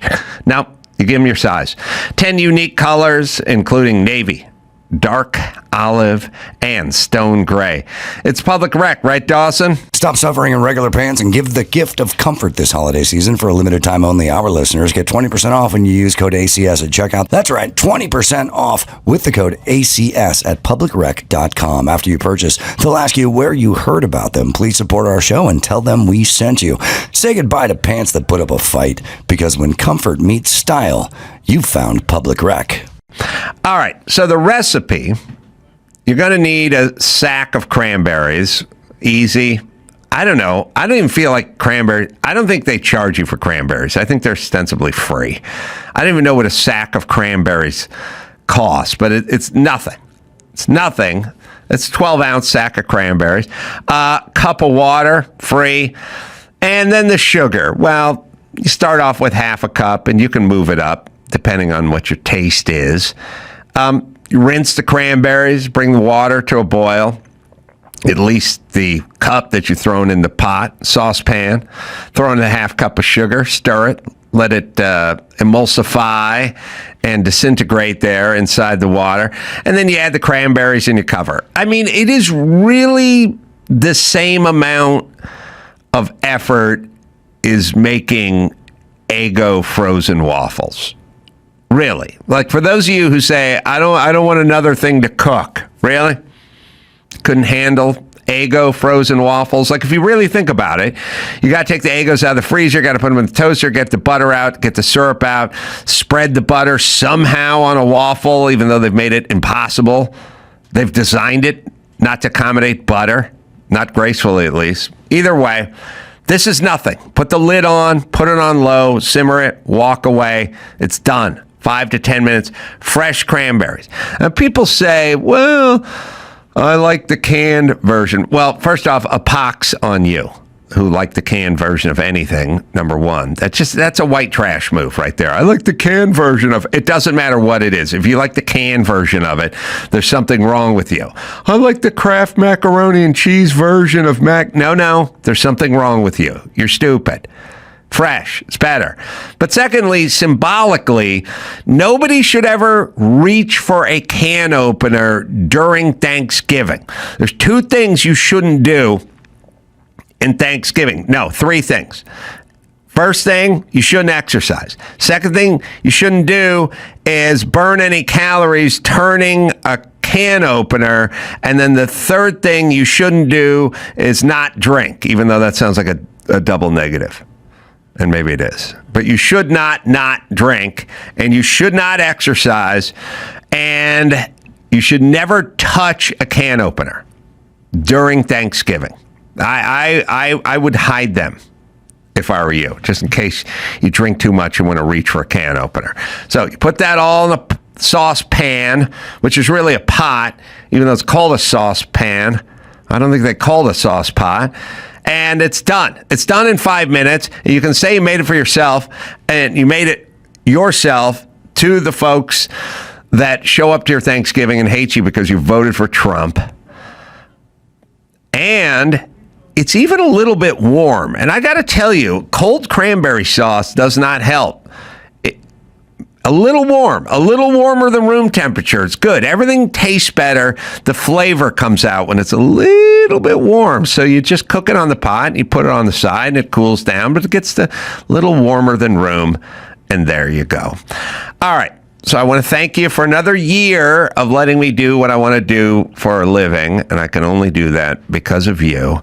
And I want to tell you that if you'd like to listen to the show commercial free, or listen to me and Jay Moore doing Beat It Out and all the interesting perks we have out there, it's adamcarolla.substack.com. I want to thank you people who subscribe to that, because you're all here.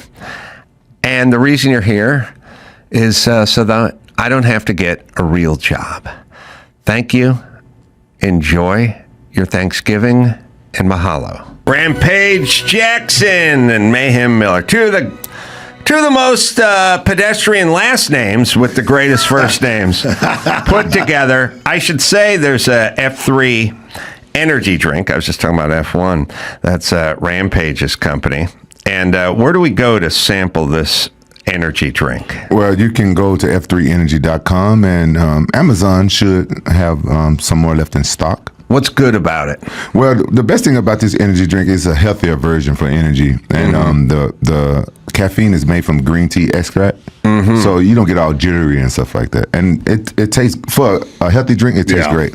I had some of Mayhem's Manuka honey yesterday, by the way. So we got all kinds of stuff going on in this room. So go to f3energy.com or Amazon. Yeah, or Amazon. All right. We got some news. Conor McGregor breaks his silence after his sexual assault trial lost. He says, "I should have shut the party down." Yeah.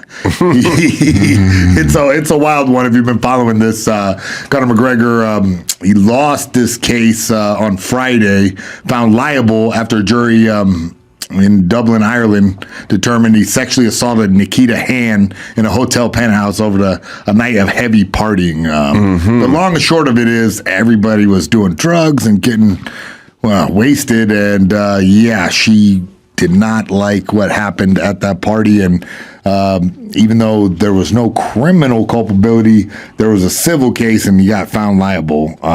And they awarded Han $257,000 for this.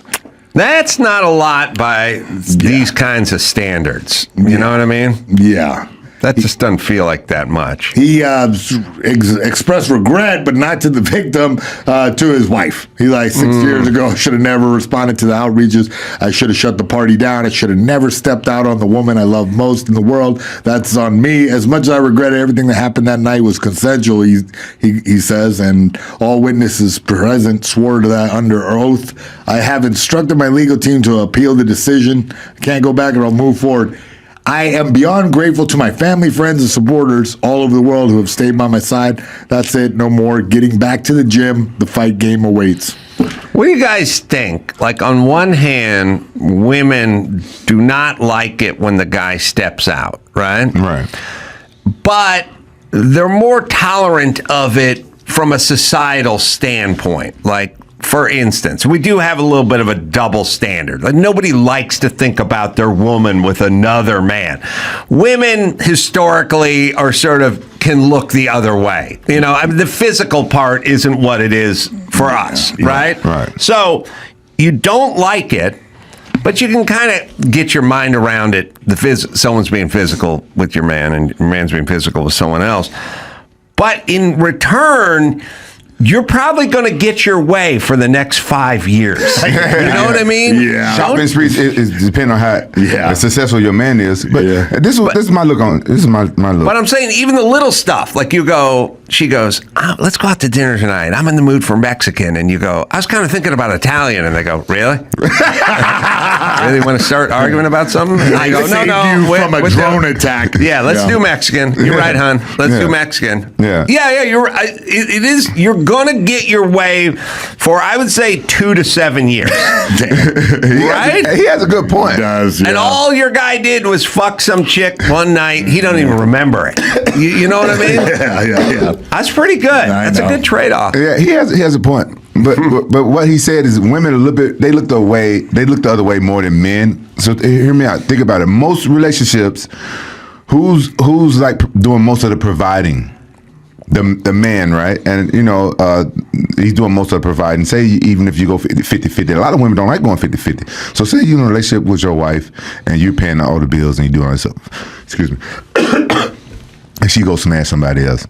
Yeah. So that's why it's very frowned upon. But just society wise, like if your girl steps out, there's a weird thing where like you I don't know, want to cut her off like that. But the other way, they can kind of, They look the other way a lot of time because, like, they be like, oh, now I got to go find another man that's going to provide and take care of me, blah, blah, blah. I'm going to start all over. And a lot of women know that. And he might cheat on me as well, so I might as well stay here to father my kids. But when a woman cheat on a man, first thing I'm thinking, like, how can she do that? I took care of her. I pay for everything. You know what I'm saying? That's why I think that's the difference there. Yeah. I think what we've all determined is it's kind of okay for us to cheat. It's kind of okay. It's a real problem if they start fucking stepping out on us. Is that what can we agree on that? Yeah, I agree. agree with Let's you. take a vote. It's just left hand. I agree. Thinks. Oh, Emmy, he said- you he good? said left? Joe? Okay. Yeah. Well, all right. It's settled. It's settled. We've arrived at a conclusion. Yeah, because if you step out on your woman, God forbid you get another woman pregnant, that baby is going to stay over there. You're going to take care of it, but it's not in your house. But your wife or your woman, y'all live together, she steps out on you and she gets pregnant. Now you raising another man's child. You know, he's living in your house. And that's what the big thing is. That's where the double standard come in. Like, yeah, okay, you cheated, but now I ain't finna raise this baby. Yeah. Am I wrong? Am I wrong? You took it to a Hold more on. Let's take a Povich vote. level. No, Is 'cause- Rampage wrong? No. No, we all say no. No, all right, thank you. Everyone guys. says no. We Thank took a you. vote. Thank you. All right. What else we got? Hey, look, latest in the... Also, listen, Yeah. you marry a guy who's, and that covers you guys too.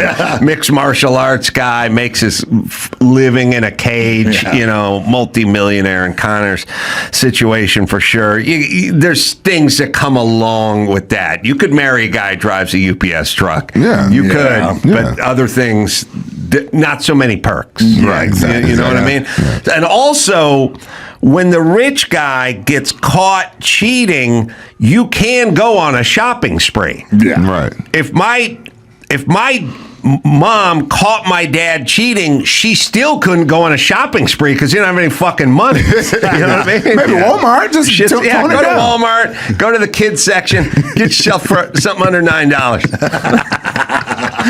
There's nothing to get, so at least when the rich guy gets caught, you can go out and spend. Yeah. All right. Hey, a grandma of 12 breaks the world record by doing 1,575 push-ups in an hour. Wow, that's a lot. Had to fight back happy tears, yeah. How was the grandma? Canadian grandmother, Donna Jean Wild. Is with a she E, doing 59? She looks like she could do some push-ups. She definitely looks like Is a she CrossFit doing chick. girl push-ups or regular push-ups? No, regular push-ups. Regular breaking push-ups. a plane 90 degrees. There you go. Wow. Yeah. My message is to be a believer. Choose to believe in yourself and others. Plan to attack each day and to be on the offensive side of the game. Make time to do the things that you love so you can make things happen and write your own story. I like to make things happen with that granny. Yeah, I would never cheat on this granny. I would never cheat on that granny. She sounded like Kamala Harris there. You gotta make time to take time to believe and achieve. You got to believe in yourself. You have to believe in others and believe in people who haven't been born yet. Okay, listen. First off, you're supposed to do the things you love. I hate doing push-ups. Push-ups there's certain things I just hate, and push-ups they're hateful. Right? I just kind of. They do suck though. They suck. So doing what I love would not be a push-up. It would be eating pizza and watching TV for countless hours and drinking beer. So that would, if I chased my love, it would be the opposite of a push-up, number one. Number two, she got to go down a little further. She's a little high on that push-up. Now, I don't know that your nose needs to touch the carpet, but you got to have, if we're going to do this as an official record, you guys tell me you've been in the gym a lot. I've been in the gym a lot, too. We need to have like a foam brick that is 4 inches off the ground. It's a regulated thing. You put it down, and your nose must make contact with it in order to count as official push-up, because otherwise, if she's going down and her granny nose is 10 inches above the ground, is that an actual push-up? He has a point. You guys have had some hard-ass coaches, right? Yeah. They would be standing next to you going all the way down, all the way, right? Right. He has a point. Yeah. All right. Good posture, but come on. Really? You're going to take this away from her? Are you going to slap her Guinness record right out of her hands? No, I'm going to say in 1 hour, instead of 1,500 and change, she'd be like 1,100 and change if she did the motion of the next 5 to 7 inches down and then up again. It would affect the record. That's all. Yeah, I agree with him. Who's standing there regulating that? You know what I'm saying? Like, hey, go down. I think it was Guinness himself was there. Oh, okay. We have We have the homemade fireworks drone. Hell yeah! Let's we get have back that. to we it, have baby. that clip, which is important for me. Yeah. Oh, it is so on now. Wow. Nice. So that guy fired it on the ground. Oh yeah, it's kind of just pissing though. Yeah, it's not firing like it should fire. No, because they're not. That's not the Tijuana fireworks. That's some local fireworks. Tijuana. You can go to Tijuana and buy enough shit to blow up a federal building. Yes. They do not cap anything. You can get M200s, M80s. This guy just fired a bottle rocket from his drone. Yeah, how you do that? It was already in the sky. Here we go. This is This awesome. looks heavy duty. Yeah, but how do they have to light them on the ground? Yeah. Ow. You all right? Yeah. I do love when people fuck themselves up with fireworks. This guy lit it on the ground. Yeah. Oh, what? Oh, he's going over a fountain or Piccolo Pete. I don't know. What was the best? The flower? The flower. Yeah. The flower, when you can stop it. When the day I found out a flower still burned if you threw it in a swimming pool, that's the day I came alive, man. That flowers are still go. I didn't know that. Oh yeah. I'm pretty sure. You guys ever thrown it? Yeah, once the reaction starts, it doesn't need oxygen to keep going. Yeah, You can throw it in a lake and it'll still be going. I had no idea. I stopped dealing with fireworks once I moved to California. It's not the same like back home. I know. Yeah, they restrict a lot. It's like a lot of. Oh, stuff there would is be illegal. fireworks stands where you're from, right? Well, we had to go right across the bridge to Arkansas, but to get them. But it was good fireworks here. You can't even have firecrackers. You can't have. Well, I mean, you think about it. It never rains here, so everything is just dry kindling. It's like ready to go. The whole place was set on fire. All right, hold on. Put something on me. Dr. Drew, you have something to say? I do. I just wanted to. I'm sorry to interrupt the conversation, but I just We're wanted talking about drones. This better be good. I know. But I want to express that I've seen Mayhem's performance here lately, and I've been so delighted to have him. But I've been feeling like weirdly jealous. He's my friend. He's not your friend. He's my friend. Right. You understand? This guy belongs to me. You get it? All right, Drew. Did you need to interrupt our hot firework talk for that? I needed to. I just felt I had to get in here on this. So everyone thank you loves for that. Mayhem. All right. God bless you. Got a couple more stories here. Don't worry I about got the it. love line guys fighting over me. Yeah, he's mine, I tell you. Hey, next up, Florida deputy who used a taser on suspect pumping gas, burning 75% of his body, is cleared of criminal charges. Yeah, he got found not guilty. I heard about this. This one. is a crazy one. Yeah. Oh, here we go. I didn't even get to see this video. Please play the video. The guy's pumping gas. Yeah, he's pumping gas. And the cop tases him. Yeah, so they gave him like a rough arrest, knocked his bike over. There's gas flowing all over the place. The deputy said turn the gas pump off, but look, he's all covered in gas right now. Tased him. Man, that is a crazy thing. Idiots. Yeah. What was the guy doing? Stealing gas? Why they fuck him at the gas pump? He was alleged to doing wheelies and running red lights on the bike, and then they freaking set him on fire. Oh, wow.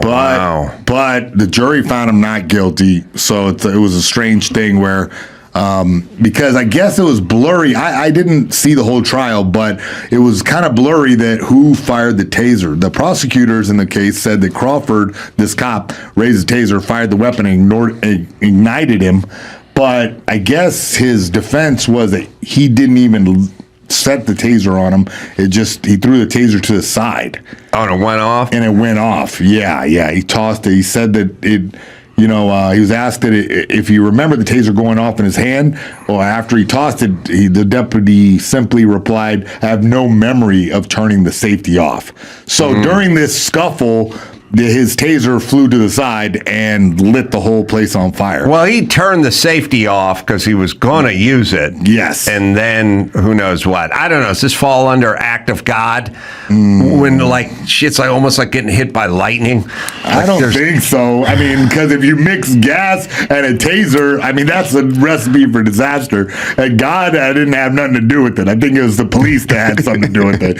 Yeah. So he got found not guilty, but there's still going to be a civil trial lifestyle. The guy got third-degree burns all over 75% of his body, $7 million of medical expenses. Wow. Yeah. He still can sue though, right? He can sue the city. Yeah. But yeah, he almost killed this guy, setting him on fire. So the guy was on a dirt bike doing wheelies and brodies and exactly. It was one of those things. I think there was a bunch of kids out there getting wild on the bikes, and yeah, this freaking thing happened. It's a nightmare. So he's in trouble for having fun. Kinda, yeah. Well, you ever see that doc 12 O'Clock Boys? It's really good. It's Baltimore, inner city, all the guys who ride all the dirt bikes. They do the street takeovers. Cops can't really do anything because if the cops chase them, then they get into an accident. Then they blame the cops for chasing them. But I've seen it in Chicago. I've seen it in San Francisco. I've seen it in Malibu on PCH. I've seen whole gangs of mini bike riders, 75 guys on mini bikes. It's like a mini bike takeover. It basically is a signal like the street takeover that we're just lawless. Now we're just doing what we want. So it's like the smash and grab. Like back in the day, I used to shoplift. I knew people who shoplift. Everyone shoplifted, but we didn't do it out in the open. I didn't show up with a duffel bag and calmly walk from one aisle to the next, just filling stuff up and walking past the security guard on my way out. You had to stuff shit in your pants, put stuff under your hat. You know, you had to shoplift. There was a whole There's a whole technique to it. You didn't walk out in front of everybody. You're sad for the self-respecting criminal. You have to like go through the motions instead of just smash and grab. Yeah, there was a majesty and a finesse and a dignity. When I used to steal whole turkey legs from the back of the Gelsons in the deli, you'd get the whole turkey leg in the back, and then you'd pay for it in the front. Well, I'd have an army jacket, and I'd get the whole thing. This guy's walking out with a jacket full of chicken legs. Being attacked by birds when I'm walking through the parking lot. I had to pretend like I was there looking, price and tray. How much are these Triscuits? I didn't just hold the turkey leg over my head and go fucking walk out the front door telling everyone to blow me. The problem's not so much with the criminality, it's with the wanton recklessness of it. No respect for what we used to have to go for. I had a hat.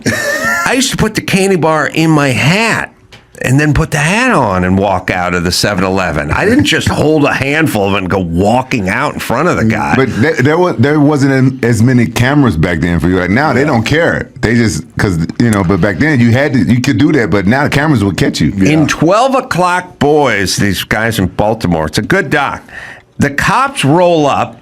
At a certain point, the guys are on their 250 Hondas, 125 Yamahas, doing wheelies around the cop cars. Yeah. And then at some point, they dip in and start kicking in the side of the door of the cop car. And it's like, listen, when the cops show up, you're supposed to run. Yeah. Not do wheelies around them and kick in the door. It's fucking nuts What now. do you think's changed? What makes people like that now?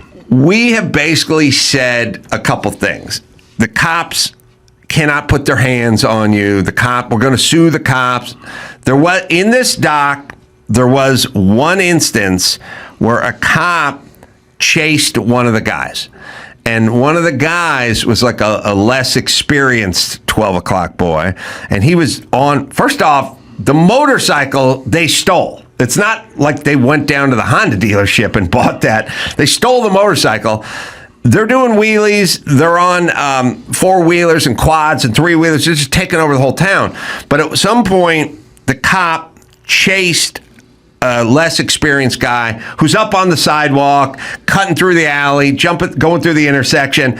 And at some point, a car backs out. He clips the car, and the guy dies. The whole city turns on the cop.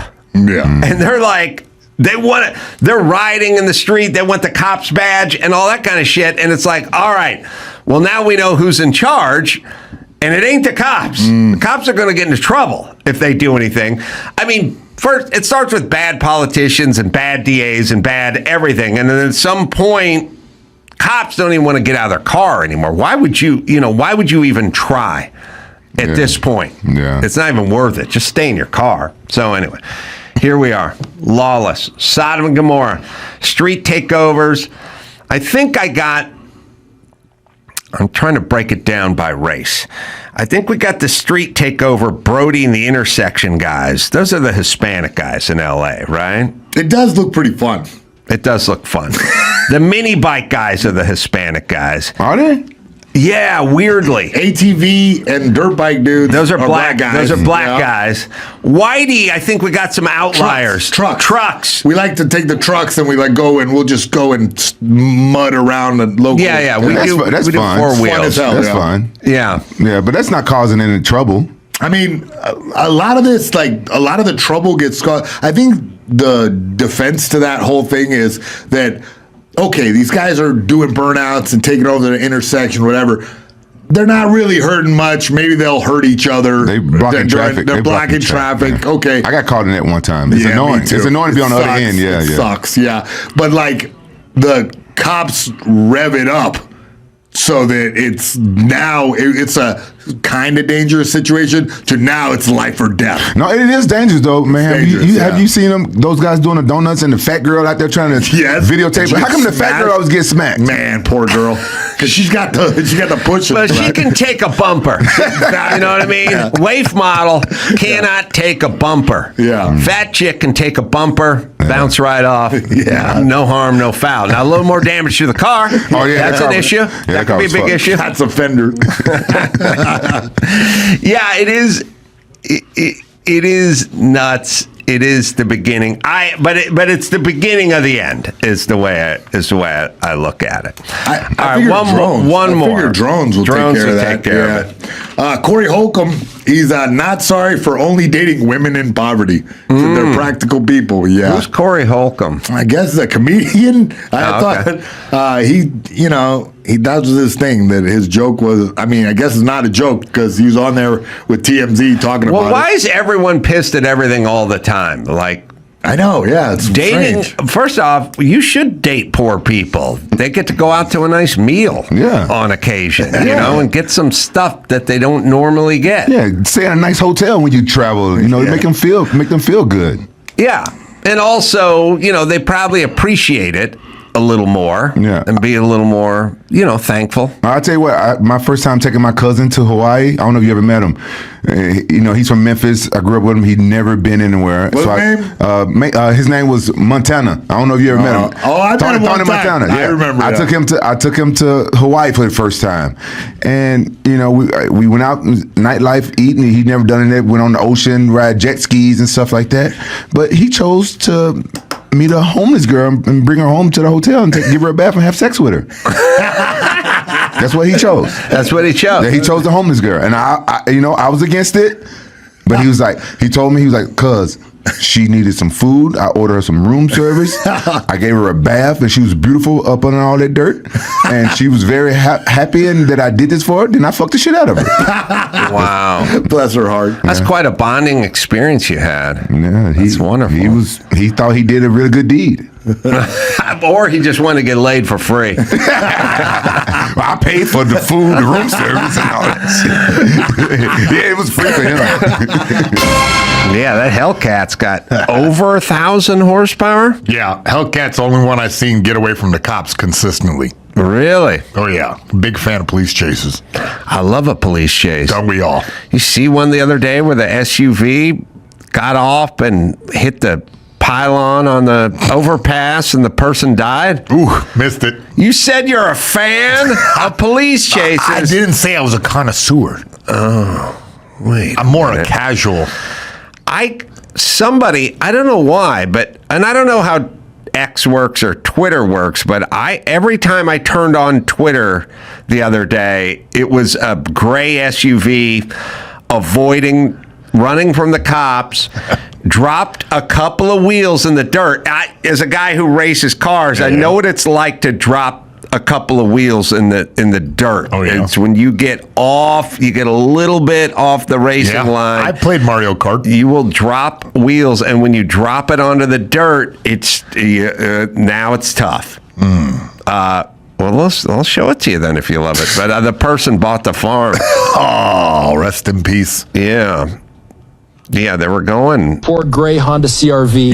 real fast. It looked like a last-second decision there to get off of the freeway, and this is an incredibly dangerous situation. Drop. Is advised, of course, they roll over and you can see the dust into this underneath that overpass. The speedometer had him clocked at 115. Yeah, that advises against this. 115 miles per hour. Fun to watch, not fun to participate in. Yes, dangerous amounts of speed. This guy really is a wordsmith. That car thing, it was going too faster for the speed that it was on. And then the guy who's the person who was the inside person then had their heart stop. Man. He made the boo-boo with the car wheel. I have the uncanny ability to bum this whole show out every time. Sorry about that, Coach. Yeah, I can't believe you missed it. You're kind of sore. I thought you would have seen it. I've told you I'm a casual fan at best. We got some news. You got out of the gate saying you loved high-speed pursuits. I do love them, but I'm not on X all day. I need to get back on my X again. All right, news, sorry. News. Woke Doc refused to publish a $10 million trans kid study that showed puberty blockers did not help mental health. Yeah, well, or hurt mental health, I guess. Or didn't help. All right, so look, here's the deal. These guys get a lot of funding from a lot of places, and if they get out and they get out of their lane and they start talking about truthful things like where COVID may have come from a lab, or ivermectin may be effective, or hydroxychloroquine may be effective, or maybe this whole trans movement is hurting kids, then they get into trouble and then they don't get more money. Yeah. So now we have doctors lying, essentially, and then everyone yells at me, why won't you listen to the experts? Yeah. I do not trust the experts who are getting paid by people who want them. You know who are experts? The people R.J. Reynolds and Big Tobacco, the scientists they hired to tell you cigarettes weren't bad for you. Those were experts. They all had degrees. Yeah. They all had degrees, but somebody paid them to come up with an expert opinion. And I'm supposed to treat the expert, and my answer is, who's expert? Because Big Tobacco has lots of experts that they pay lots of money to, but they're still lying. There's no such thing as an unbiased opinion, and wherever the money comes from, it seems like Mark Garagos, the attorney, hires tons of experts. You know what they do?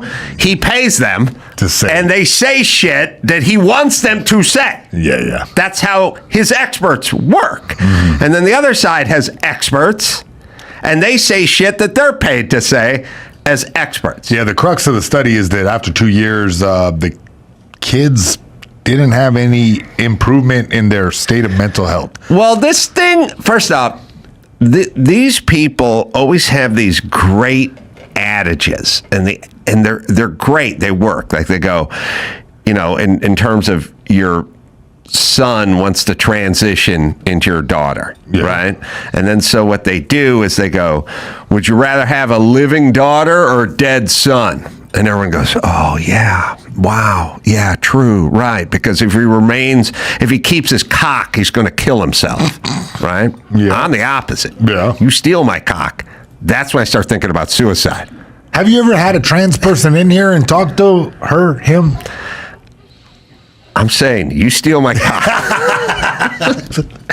I go right over the fucking bridge like I was in Boy Band, or 150 miles an hour. I get in my Honda Odyssey and I evade the law. Yeah, and I go faster than those tires are rated for, and then I hang two of them on the dirt, and then that's where I go. If you steal my cock, right to the pylon. The thing about the trans people, I've had this a million times. Okay. I did Loveline. I know, yeah. Very popular show. You had transvestites, you had cross-dressers, and then you had post-op transvestites, varying degrees, and pre-op transvestites, right? So you were allowed to go, I'm transsexual. And then you'd go, are you just a cross-dresser? Yeah. Or did you get the surgery? Level of commitment. Right. And then now everyone looks at me and goes, what are you talking about? And I go, I'm asking where the person's at, and they go, you're not allowed to ask that. They said they're a woman. They're a woman. And I'm like, well, look, if he's got his cock and balls, I don't want him going in the locker room with my daughter after volleyball practice. He's a woman. I understand. I understand, but we need definitions. It's not rude to ask. It is we're at a cocktail party, but if you're interviewing the person, it's nice to know where the person's at. And then I will tell you my policy, which is if you cut your dingling off, then maybe you can go into the locker room. But if you still got it, then no. So, pardon me, that's why. But we had pre-op, post-op, cross-dresser, and transvestite. It was a simpler time. Now it's just, listen, the guy looks like Grizzly Adams, says he's a woman, so back off. Well, pardon me. Overcompensating a bit. Jesus Christ. This isn't good for kids. It's fucking harmful. And I don't know why it became such a taboo just to raise your hand and go, I don't know if I don't want my 13-year-old son taking hormones. Yeah. I don't think that's going to be a good life for him down the road. I think you're with the majority of America, but the problem is that when you are that person, the 13-year-old that wants to be a opposite gender, then I don't know. You imagine. Well, how does this, as Bill Maher says, and Emmy, I think I liked a Rosie O'Donnell sit-down interview that somebody tweeted me today where she was just explaining about her son or her daughter. Her daughter became a woman, or I don't know what the fuck, change your name. Like, whatever this thing about how we had to respect all of it. Look, as Bill Maher says, how come this only happens on the coast? Where is this? Why is it happening in Nebraska? Why is it all L.A. and New York? I know somebody in Missouri. Oh, you do? Yes. Well, when did you graduate the Groundlings, bro? Exactly. Yes, and you know someone in Missouri who transitioned? Yes. Well, sorry.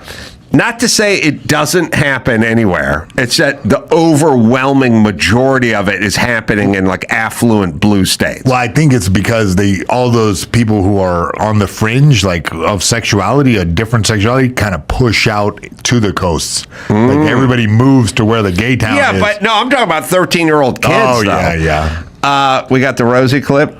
Oh, I don't know if this is recent. I just saw it, but she's explaining how to parent. Her original name was Dakota, and then about a little bit over a year ago, she said, I'd like to change my name. And I said, no kidding, why? And she said, well, I feel as though Dakota is too much of a feminine name and it has a gender identity.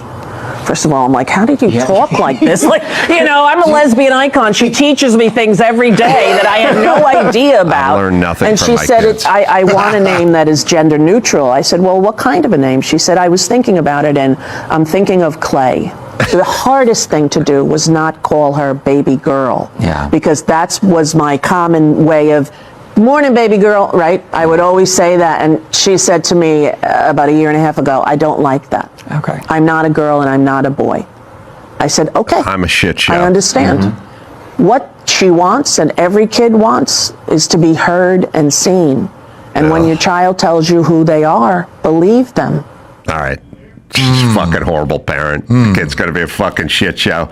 Well, but see... I got to take care of your kids. You don't have to see them and hear them. You have to provide for them and not... But if they want to be a they, them. Like, how can you stop that? I don't know. You don't have to respect it. You can explain to that. Look, I don't think it's that much different than saying I'd like to get a tattoo when I'm 13. I would just go, I think you're going to regret this. And as your parent, I'm not going to let you do it until you're of age or what have you. You can't just sit and let them run free. I don't know how much of it is actual gender dysphoria or how much of it is just fucking going with the trends. It can't all. You're going to find it's not going to be. There's no way this much of it's legitimate. Most of these people regret this decision, and as a parent, part of your job is to intervene when they're going to do shit they're going to regret. I mean, I put on hormone blockers and cutting off their breasts and stuff like that at 14 or 13 or whatever. That makes you a shit parent. Now, what I might do is I might say, and by the way, she wanted Dakota was too feminine. She wanted a gender neutral name. She went with Clay, like Clay Matthews, the linebacker. Clay Aiken? Clay Aiken. Getting closer. Is there any chick named Clay? No. Well, that's not gender neutral. Like if somebody said, yeah, we're going to meet my friend Clay when we go out for brunch. I wouldn't go, is Clay a guy or a girl? If you said Terry, I might say that. Clay is just a dude. Yeah. But it's also like mud. Yeah, I agree. Yeah. So, that's a very good point. I was a ceramics major in high school, so I know what you're talking about. My point is, I would say to my kid, look, before we buy a whole new wardrobe or get you on gender blocking whatever, before I start pumping you with hormones or pills or shopping surgeons to see if I can get parts removed that you may want later, I will go with you and your mom or whomever, and I will sit in a therapist's office.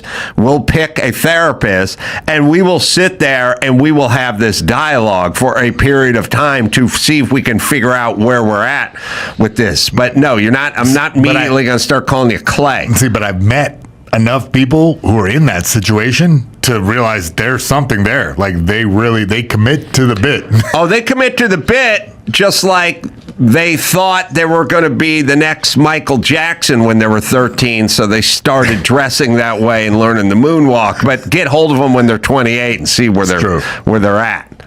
That's what I'm saying. Good point. All right. Anyway, look. This, there's a lot of bearing of information now that I don't like from the scientific community. Oh, you mean just like this story? Yeah, they do a study. They don't like the study. They don't like the outcome of the study, and so they don't bring it up. I don't like that. All right, sorry. Next story. Next story. Maybe another sad one. Denny's to close 150 restaurant locations. Yeah, the Denny's brand included 1,525 restaurants as of late September. What do you think that is? That's at least 4 million scrams. I mean, Grand Slam breakfast is gone. How many Grand Slams have you had in your life? At least 7. They used to do $1.99. Man. Grand Slam. And I would do 3 when I was playing football. Yeah, I was so fucking hungry all the time. There was a Denny's up on Ventura Boulevard. I'd go 3 Grand Slams, which I think would be 6 eggs, 6 pancakes, and 3 hash browns or whatever it was. There also used to be a place called Sambo's. Yeah, Sambo's. You're making that face. That's like man food to the core right there. There were Sambo's. Oh yeah. Which ended up having to fold because it became a little derogatory. But there was Sambo's. What's Sambo a slur for? I think it's black. I think black. Is Sambo's black? Sambo in my life is kind of a jiu-jitsu, or Russian Indian jiu-jitsu. Oh, yeah, it's a black thing. You cannot. I learn something new every day on this show. Yeah, they had to change their name to Jigaboos. So they used to be a Sambo's. Now Sambo, you know what you should hope for, because you can find the story, Joe, of Sambo's. It's a fable. It's like a children's story about a little Indian kid and his tiger, or something like that. Something like that. All right. That's what the story is. At some point, some redneck used it on a black dude, and then it caught on. Oh. And now it's derogatory. But the person that opened the diner chain was like, no, it's a cute kid's story. That's Ricky Tikki Tavi. Yeah. It's the Russian martial art, Sambo. The story started pretty black. It's the story of Little Black Sambo is the name of the book. Oh, but the kid is Indian, right? He's got a tiger. Yeah, I think they had he's got a turban and stuff, right? He lives with his father and mother. Oh, his dad's there? Named Black. Okay, he's not. Come on. His dad's right there. Named Black Jumbo and Black Mumbo, respectively. Ooh, Ooh, black jumbo. So these are South Indians. By the way, when you find out that the love of your life did one porn movie. Yeah. One. Just one. And you want to know the name of the guy she worked with. You don't want it to be Black Jumbo.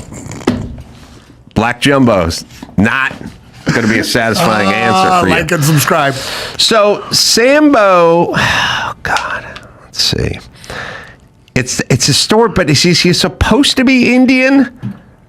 I mean, he's got a turban and a tiger. South Indian. That's what I'm saying. South Indian. Yeah.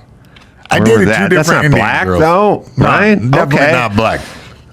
Well, but the black jumbo dad and mom is what got it.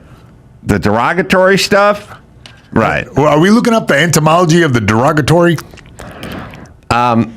Guys, get on. We'll show you a picture of one of the covers, and you can tell me what you think of this. Sambo's, the restaurant, cleaned it up a little with the tiger and the turban and the pancakes and everything.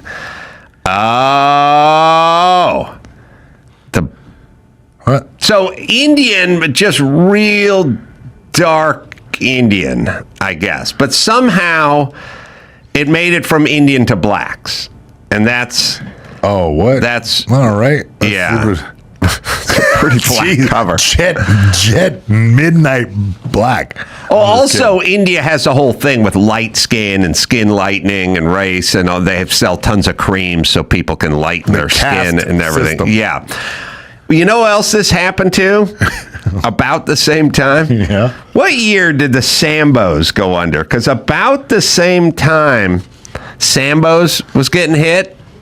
You know who else took a big hit? Who's that? AIDS dietary chocolate brand. Oh, I remember. Yep, I know about that. There was a very popular way to eat yourself thin by eating chocolate. Yeah. And it was called AIDS.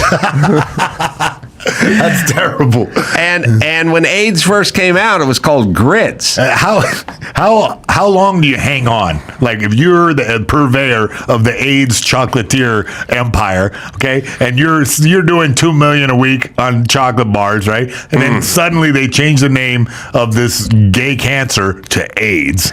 How long before you ship? Do you polish the brass on the Titanic, or do you just give up immediately?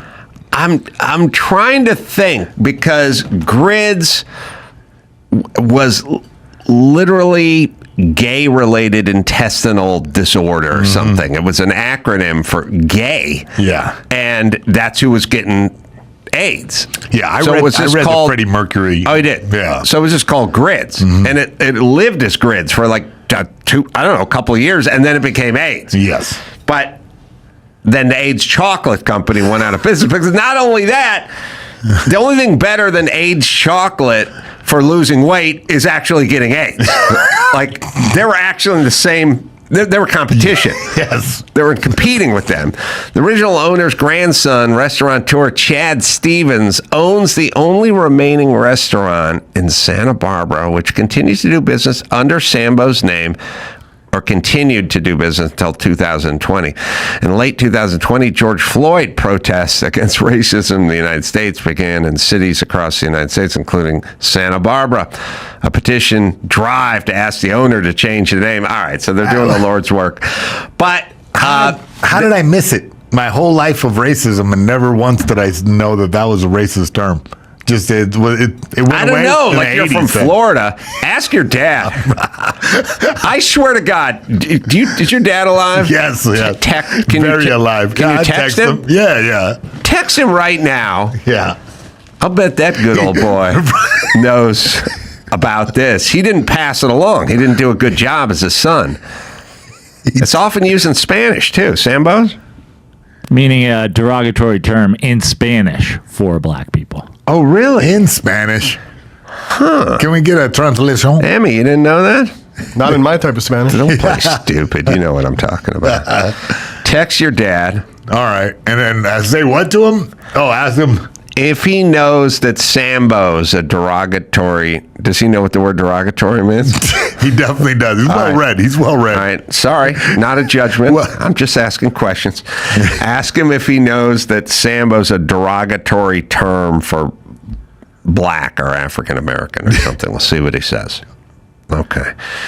So, anyway, AIDS and Sambos both went the way that the dodo, even the dodo went the way the dodo, the saying went the way the dodo. God, that's got to suck. You got the very last one. You're in Santa Barbara, a bunch of nice surfer white people around, no problemo. And then all of a sudden, George Floyd kicks in, and they got this angry mob of guys in flip-flops and board shorts around your fucking last Sambos.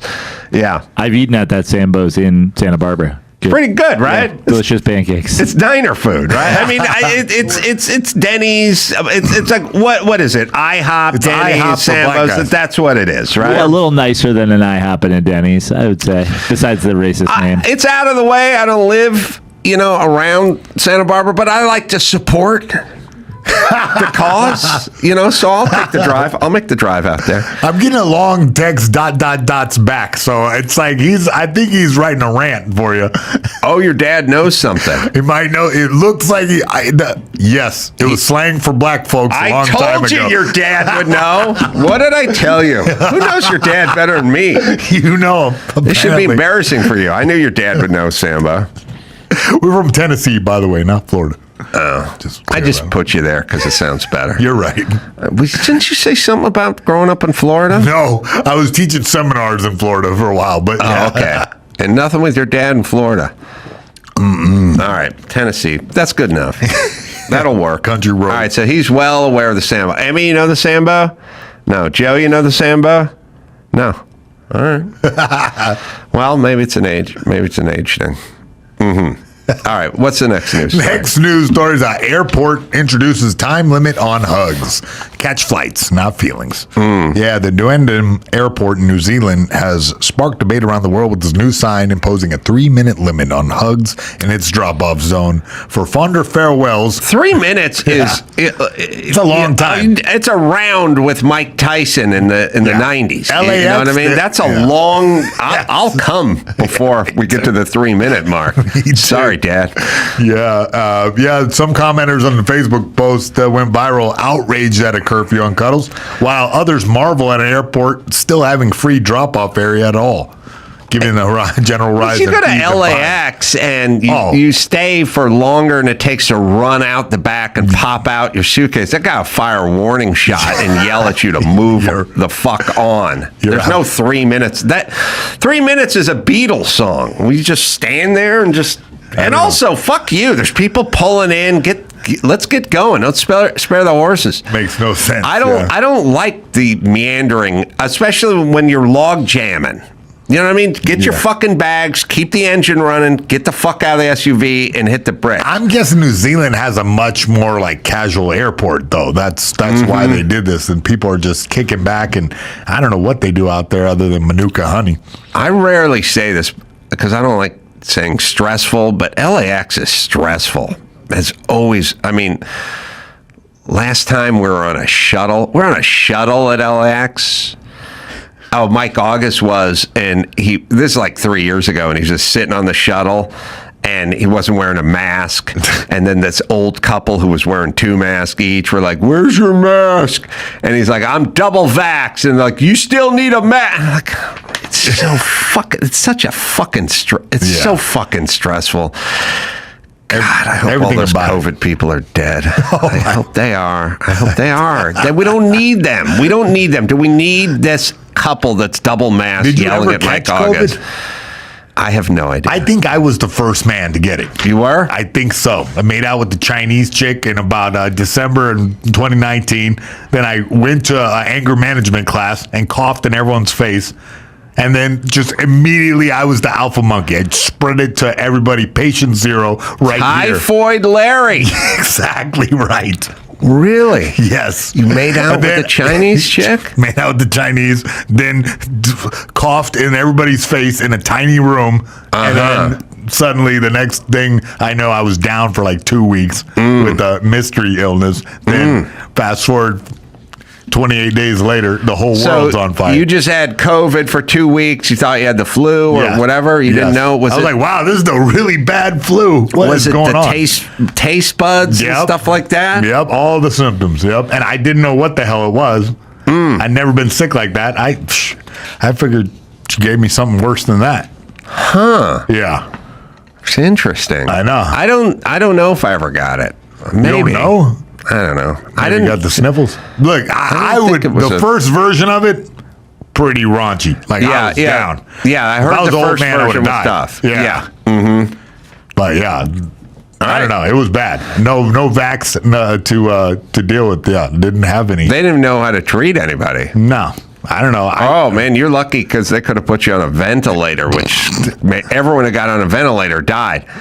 Remember how stupid we were? Like, we need to make more ventilators. Like, oh, the thing that is killing people every time you put them on the ventilator?